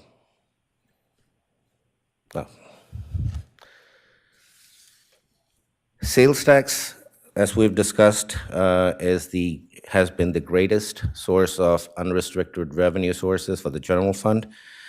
The May 2022 receipts, which is based once again on the February 2022 activity, is 5.3% higher when compared to the previous May and 3.2% higher than budget. 15 of the 23 categories were positive in May. Motor vehicles and watercraft 1.2% higher. Online sales 19.1% higher. Regular and statewide sales were 11% higher. Just as more informational purposes, the $81.3 million that remained to be drawn down, which was budgeted for 2022 in ARP funds, they have been fully drawn down in April 2022. Happy to answer any questions. Any questions to Secretary of Treasury? Anybody? Very good. Thank you very much. All right. Thank you.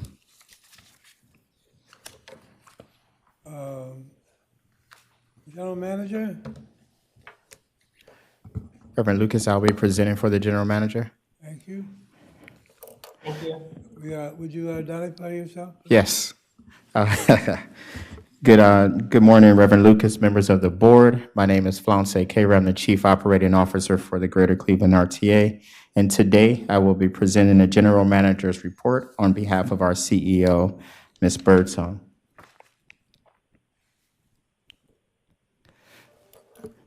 Over the last month, Ms. Birdsong and our team have been tremendously busy advocating for the members of this community, and particularly advocating for transit investment, and the like.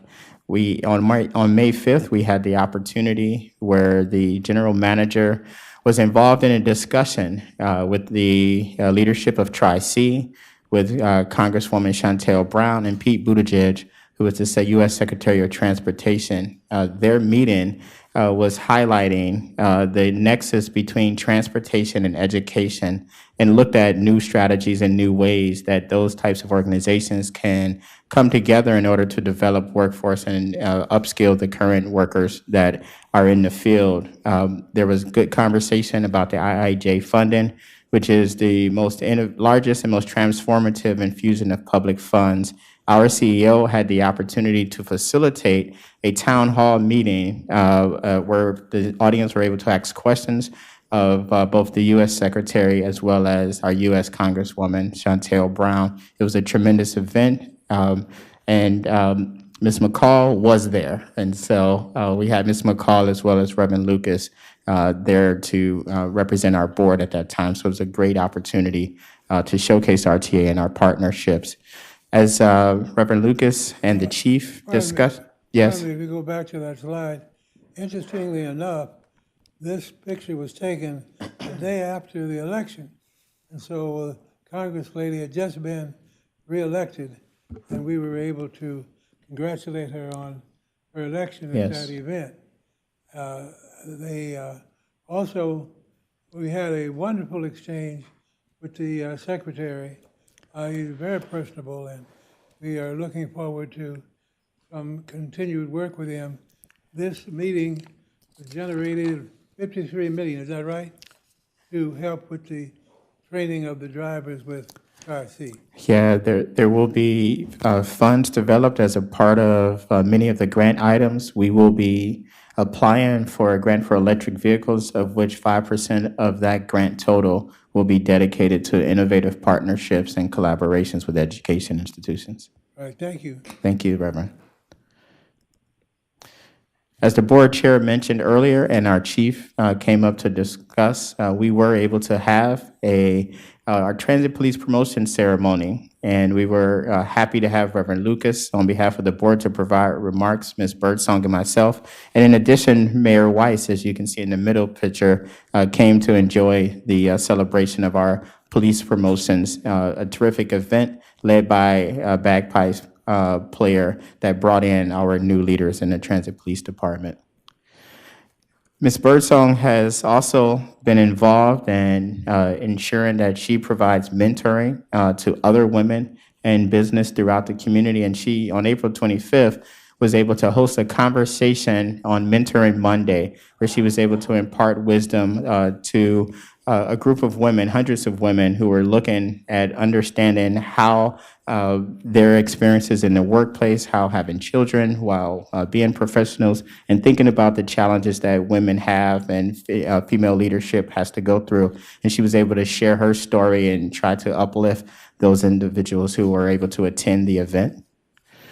We also, throughout the most recent month, are always continuing to look at hiring and how do we get more employees. And we had an opportunity to be a guest at Graffiti Heart, which is our board member, Ms. Pale's place.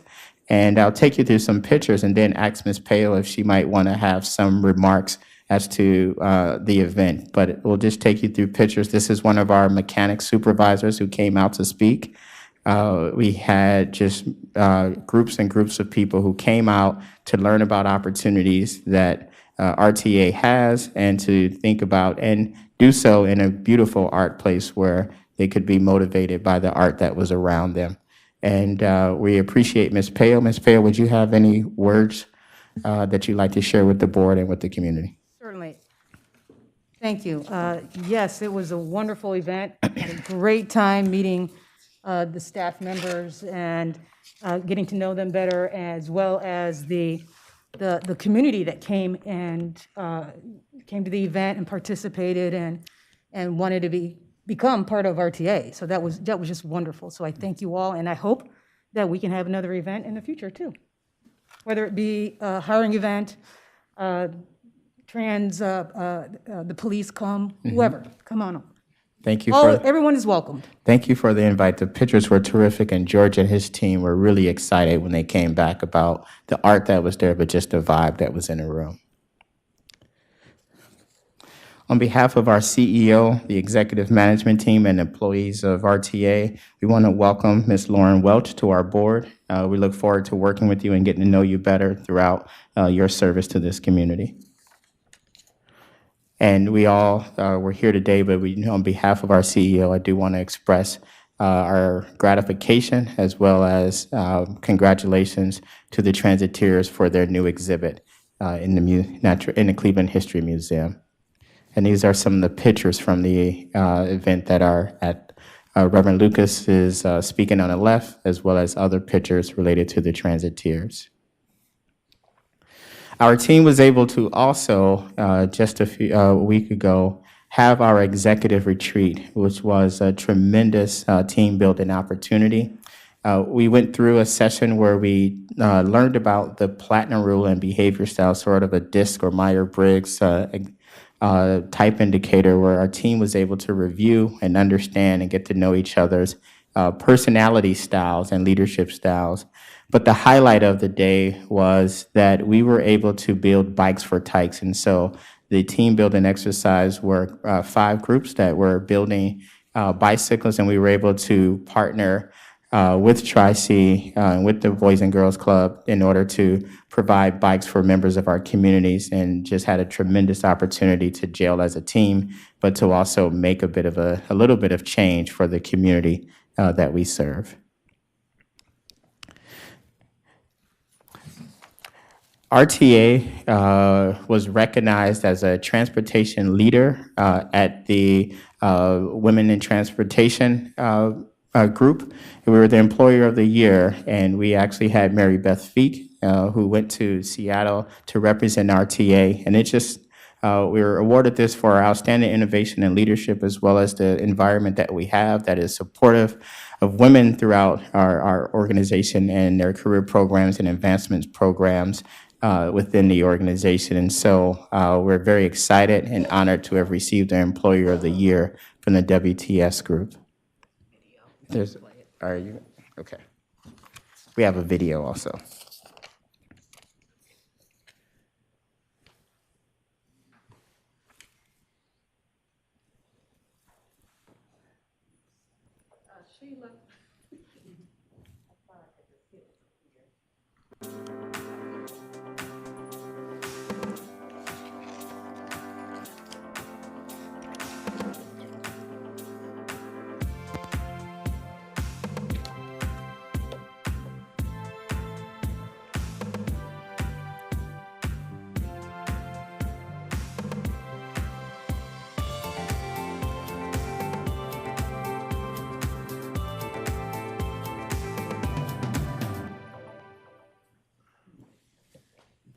All right. All right, Teresa, if I advance this, it's going to play this again. Oh, it did work now. Got it. All right. Reverend Lucas, this completes the general manager's report. I know the CEO and general manager is on the line, but if you have any questions, I'm available to answer them. All right, any additions, CEO, you want to add? Just thank you so much. I appreciate Doc standing in for me and pinch hitting. It was really a great monthly report, and we are really proud of a lot of the things that we've done to be able to truly connect to the community. It's just been a really fun past 30 days. As you can see, we've really gone out and been present, not just within Ohio, but also across the globe, across the country. We are starting to share the wealth. It's great to be able to see our leadership go out and represent RTA on the national stage. And folks are starting to ask what's going on in Cleveland. So it's really been a great spring, and we appreciate the board's support and the public support of our endeavors. All right, Doc? Thank you. Anything else? This concludes my report. Excellent report. Thank you. I will thank you. I thank you as always for your work, and certainly the general manager. For the President's report today, you really heard my report because you've been able to see it as it's moved along. We have been involved with a number of things. Sometimes you don't really imagine what you can be involved in as a president. But Sunday night I was involved in an effort that started at 2:40 in the morning until 4 o'clock. But I'm always glad to do anything to help the agency. And I think you know my little private mantra is, it's all the work is joy. So I would say that again. Thanking the leadership of the agency and all of the people that I've had to work with this month on the staff. A big thank you. And certainly to Ms. Welch, we give you a great big welcome to our board. Thank you very much. Any old business? Any new business? If we're not, we'll hear the public comments. 2 minutes. Reverend Pingley said there were queens on either end. Does that mean there's a king in the middle? What'd you say? What'd you say, Reverend Lucas? Keep on going. No, I didn't hear what you said. What'd you say? I know it was good, whatever it was. Good morning again, everybody. I'm Reverend Pamela M. Pinckney Butts, for those who don't know me, because I don't officially know you, Ms. Welch. Welcome again.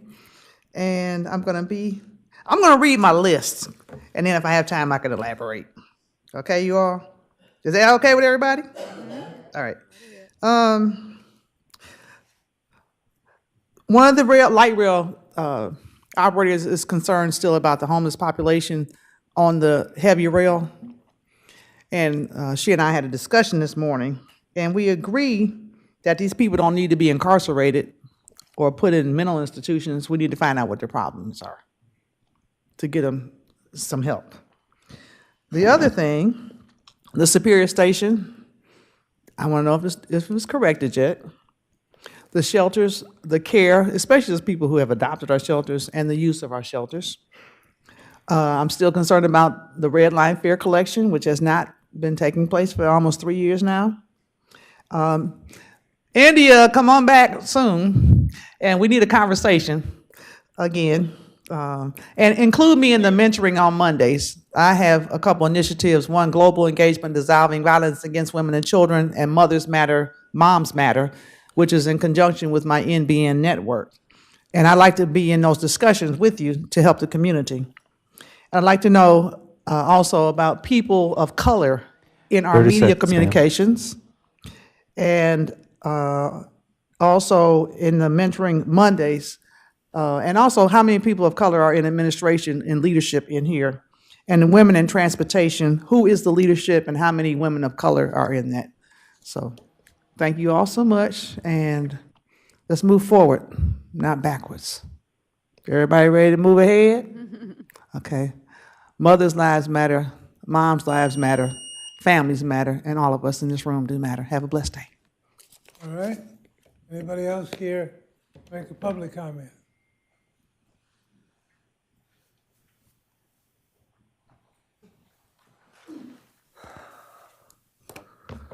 Hi, Chris Martin, City of Cleveland. Ms. Welch, welcome, congratulations. From your quarterly management report and performance management report, we learned that breakdowns resulting in 5 minutes or more are increasing. 5 minutes or more delays are increasing. We also learned that customer satisfaction, as measured by the number of complaints, is declining.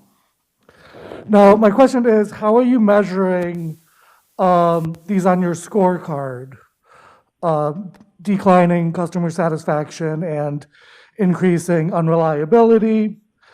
How are you measuring complaints, period, since the Ride Happy, Ride Free cards haven't been on your vehicles for many months?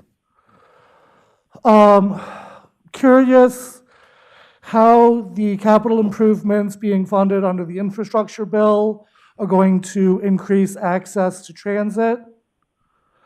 And finally, I want to ask if RTA Police will sign a memorandum of understanding as previously existed with the City of Cleveland Police Department, and whether RTA Police will agree to cite only under the amended Cleveland ordinance seconds, sir. as it moves through the legislative process, and decline to cite under the state of Ohio statute.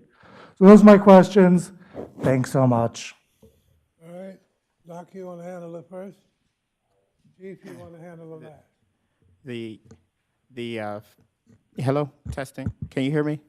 Yeah. The first question that you asked related to how do we handle complaints, and so the customer service survey that you saw asks and gives us a barometer on the aggregate customer satisfaction as well as the Net Promoter Score.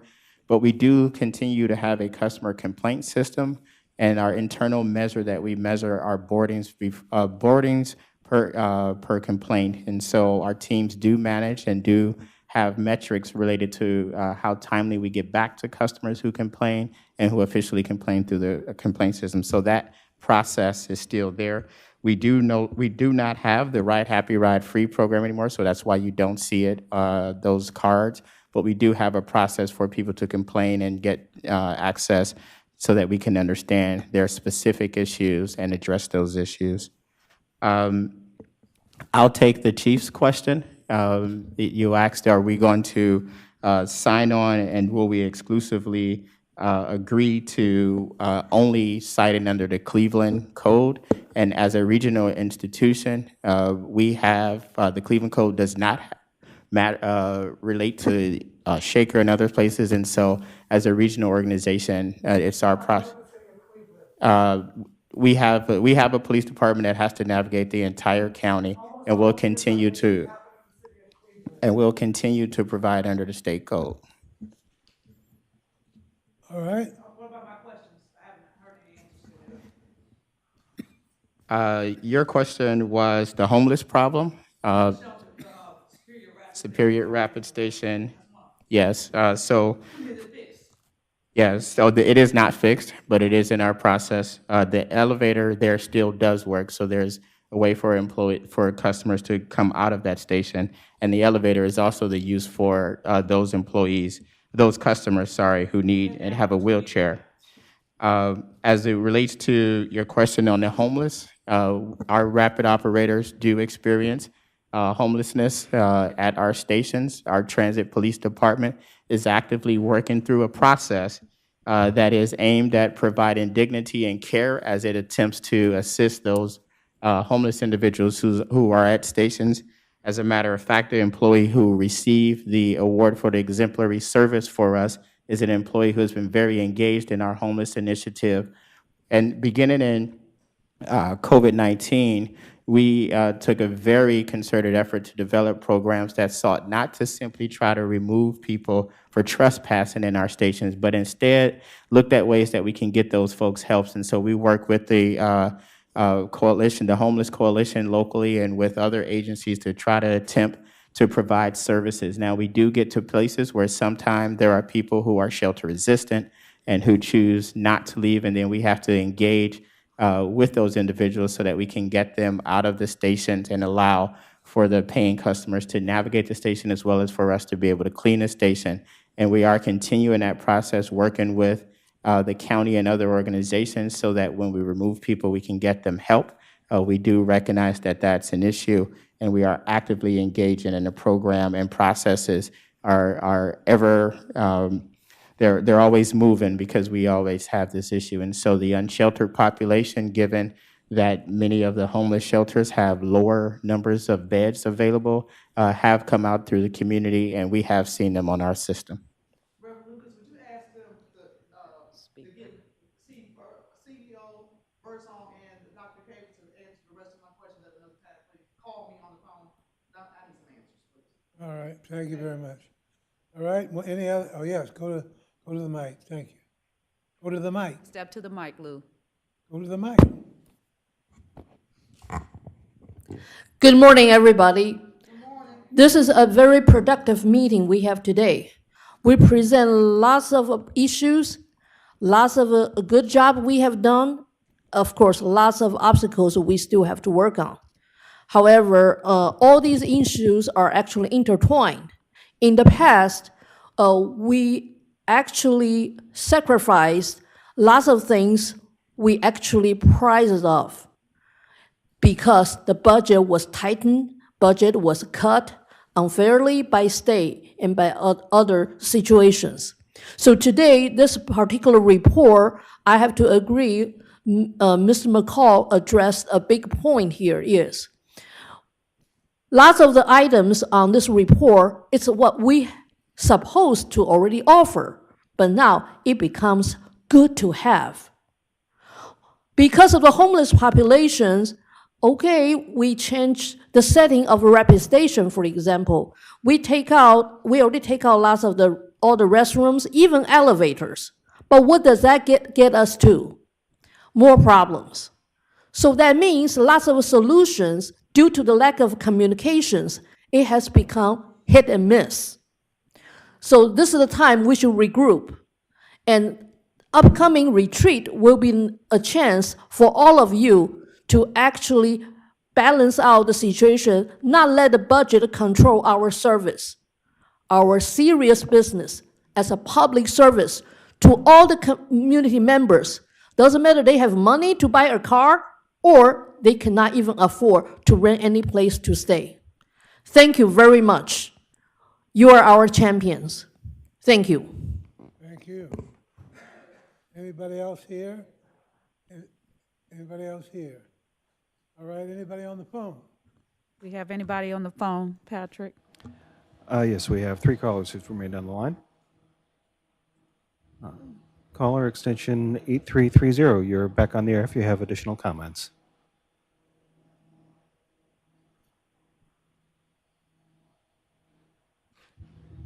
Caller, you can go ahead.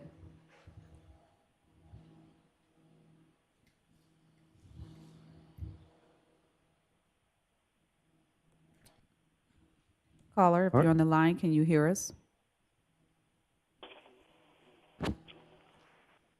Hello? Go to the next one, please. Oh, yeah. Okay, go ahead. Yeah, this is Evangelist Anderson. Okay. I need to know that I know on Saturdays and Sundays that buses that often, and I often wonder why that they don't run often on Saturdays and Sundays.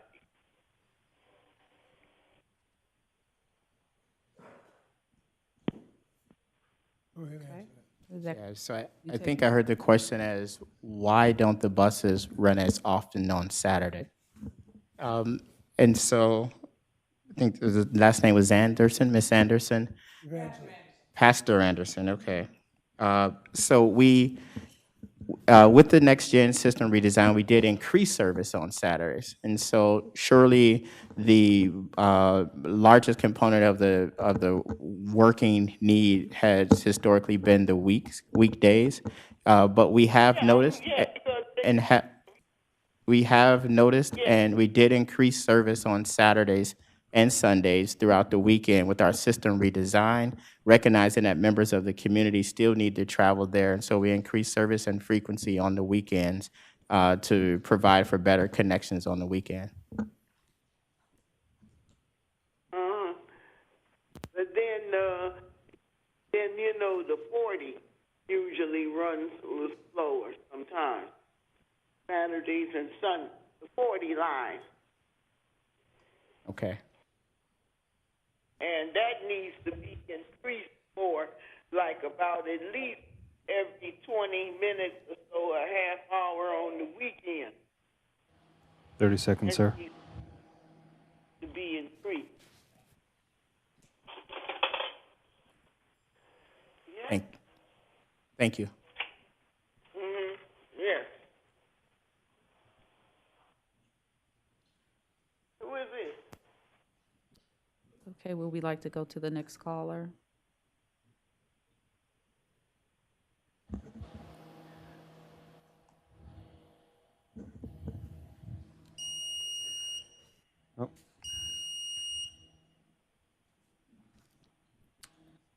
Patrick, Call- do we have the next caller? Yep, caller extension 0387, you're on the air. I'm making a note that you're giving people extended time, but you want me to be off the phone in less than 2 minutes. I'm going to repeat what I just said in my previous statement. If the Board of Trustees is going to be consistent with sentence 3 in their purpose, their primary responsibilities, they should be overseeing management activities. And the activity that I showed you that was incorrect, and this is to you, Lauren Welch, a new member of the Board of Trustees, and Aaron Bingham, who I don't think is a member of the Board of Trustees, but repeatedly used the word outcome. If you see and look at the suggestion that was given by putting the 48A back in place, you will not be using more drivers or more buses in that 15-hour period, and you will be extending the ability for travelers to get from points to point that are suggested in there with more efficiency, including transfer times, which brings me to the 15A that's being suggested to you. If the 15A starts at Pinecrest, it will run 4 miles straight west down Harbor, which covers the 3 miles that the regular 15 covers starting from Tri-C. The 15 can run every 20 minutes. You're not going to lose riders. That way you can let the 15A run every hour in that 16-hour period. In addition to that, the 15A only takes 4 more minutes to get to Lee Road because it goes north into the neighborhood where most of the people are coming out of to get to 15 in the first place. Then it travels eventually down Glendale or Walden, 30 seconds, sir. where most of the travelers are coming from anyway, closer to those blocks. Then it gets to 131st, where there's heavy traffic of people trying to get on the bus, and you will have given them another bus to get on. It will go through Shaker Square. It will pick up all the rapids twice. It will pick up the blue and green line at 10 Shaker seconds, Square and at the Shaker stop, and it will pick up the red line at Quincy and to get you very close to University Circle. Now, I'm questioning why I'm not getting more time heavily, and you're giving other people additional time that aren't talking about things as detailed and as serious as I am talking with you and to you about. You're ignoring the efficiency that you claim that you want to establish. Work, school, and healthcare facilities. These buses will do that if you put them in correctly. You are ignoring that. Time, sir. In addition to that, this 15A bus will get you to Cleveland State, which is a major university in the city Sorry, of sir, Cleveland, time. which is where it will end. Do we have any more callers, Patrick? We have one more caller. Okay. Caller extension 2019, you are on the air. Please go ahead. Hello, my name is Dante Taylor, and I am trying to find out why is the 8 on every hour, on the hour, when the 11 was on that route, it was every 15 minutes. And I want to know, why did y'all change it like that? Because it was every 15 minutes on the 11. When the 11 was running Buckeye down to go downtown and walk from downtown back to Buckeye Shaker up there. And I wonder, why did y'all pick to make it an hour on the hour? And there's some people that don't even, they be sitting at these bus stops and you have to tell them, oh, it's only an hour on the hour. Some of them don't even know. Still don't know. And I don't know why y'all put it an hour on the hour. Thank you. Do we have any more callers, Patrick? That was the last caller. All right, Reverend That was Lucas. the last caller? Reverend Lucas, the man who just called is Mr. Fair, so I don't know who you had that. All right, thank you. He's completely lying. Got you. All right, got you into the calls. Thank you very much. We have now, we're asking to have an executive session to consider the appointment, dismissal, discipline, promotion, demotion, or compensation of a public employee or official. May I have a motion? So moved. Second. May I have the roll call? Okay. Mayor Biassiata? Yes. Ms. Duarte? Mr. Joyce? Yes. Mayor Kumar? Yes. President Lucas? Yes. Ms. McCall, Yes. Ms. Moss, Ms. Pale, Yes. Mayor Weiss, Yes. and Ms. Welch. Yes. We have 9 ayes and none opposed. Thank you very much. I want to say to the public and to the employees, we're going to go into executive session. There might be some business after we come out today. Other than that, thank you very much, and ask if you will vacate the room. We will have we're meeting in here, Teresa? Yes, we are. All right. Thank you. If everyone could take your belongings, your bags, your phones, all your devices, and we'll be waiting outside.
Sheila, okay.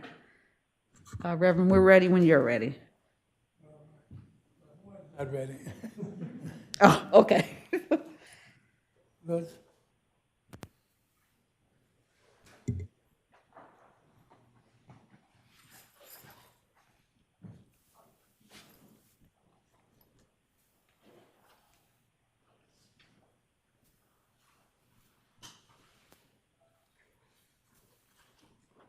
Cheryl?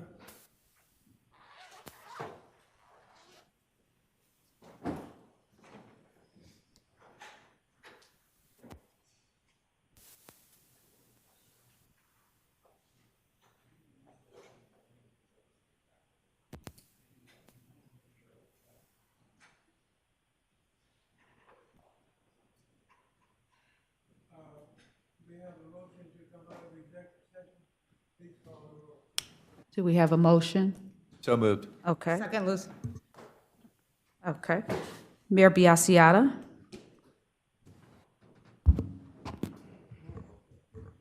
Mayor, he is on the call still. No, I'm here. Okay. Ms. Duarte? Here. Mr. Joyce? Yes. Mayor Kumar? Yes. President Lucas? Ms. McCall? Yes. Ms. Moss is not here. Ms. Peo? Yes. Mayor Weiss? Yes. And Ms. Welch? Here. We have 9 ayes and none opposed.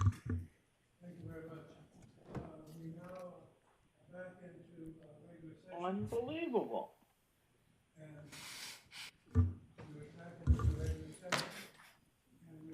Reverend Lucas, is your mic on? Yes. We're back in regular session. Okay. And I thank the board for their perseverance today. It's almost 12 o'clock. We have before us a resolution, a recommendation from the general manager for the hiring of the new head of our legal department. And she sent to us the name of attorney, former judge Janet Burney. And we are now, by our rules, we are to affirm or recommend, and we'll use the term, Cheryl, use the term that we're going to use. Approve. All right, may we have a motion to approve? So moved, Mayor Weiss. Is there a second? Second. There's a second. It's been moved and second. Any public discussion? If not, I'm going to ask you to call the roll. You answer approve. I think Mayor Biassiata got kicked off again, but I will go through. Mayor Biassiata, Ms. Duarte. Please hit your mics so I can hear. Yes. Okay. Approved. Mr. Joyce, Approved. Mayor Kumar, Yes. President Lucas, Yes, approve. Ms. McCall, Approved. Ms. Moss is not on, Ms. Peo, Approved. Mayor Weiss, Yes, approved. Ms. Welch. Approved. I can get the mayor on the phone and let me call him so we can try to get his vote.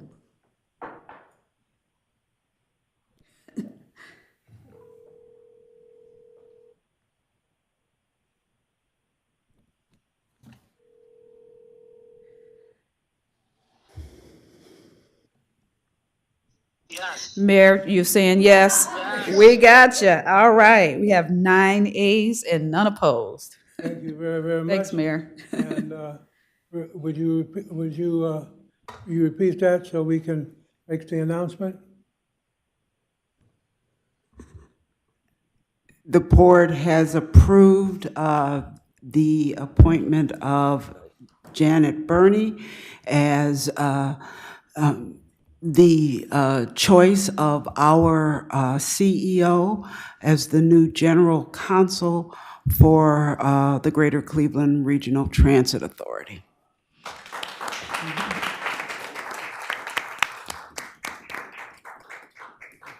Won't you come and have a word, Judge?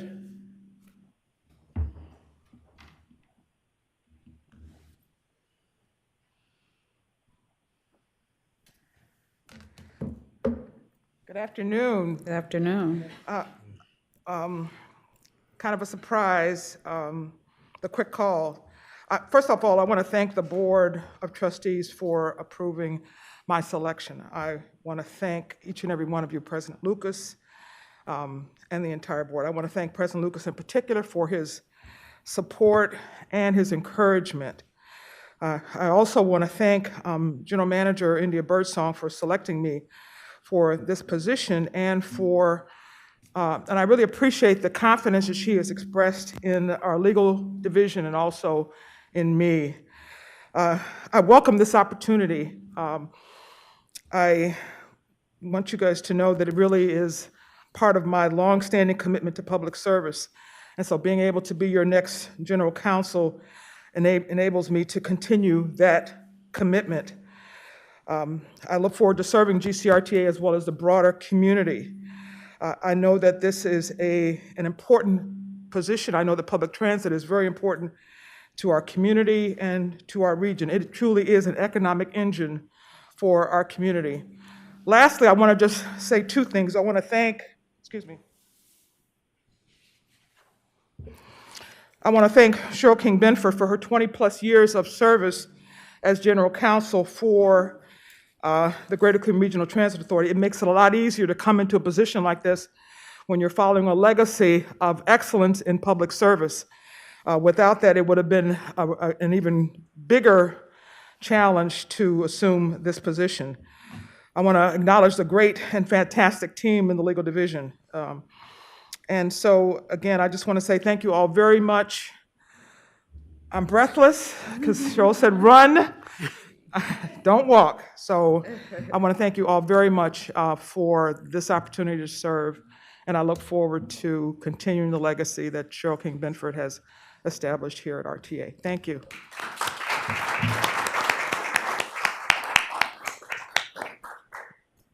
I see no other business before us. Reverend Lucas, this is India. Yes. Yes, just wanted to move the meeting hosted without saying congratulations to Janet. And thank you to the board and to staff for supporting my decision to appoint Janet to the position of General Counsel. I'm very excited to have her join the team in that capacity and believe that we'll do great things. Thank you. All right. I see no other business. The next regular board meeting is scheduled for Tuesday, June the 28th, 2022, in the boardroom of the authority, Root McBride Building. And it gives the address. The public is welcome to attend in person or, of course, by phone. Well, Ms. Welch, you got a first good time coming with us, and we're glad to see you again. May we have a motion to adjourn? Is there a second?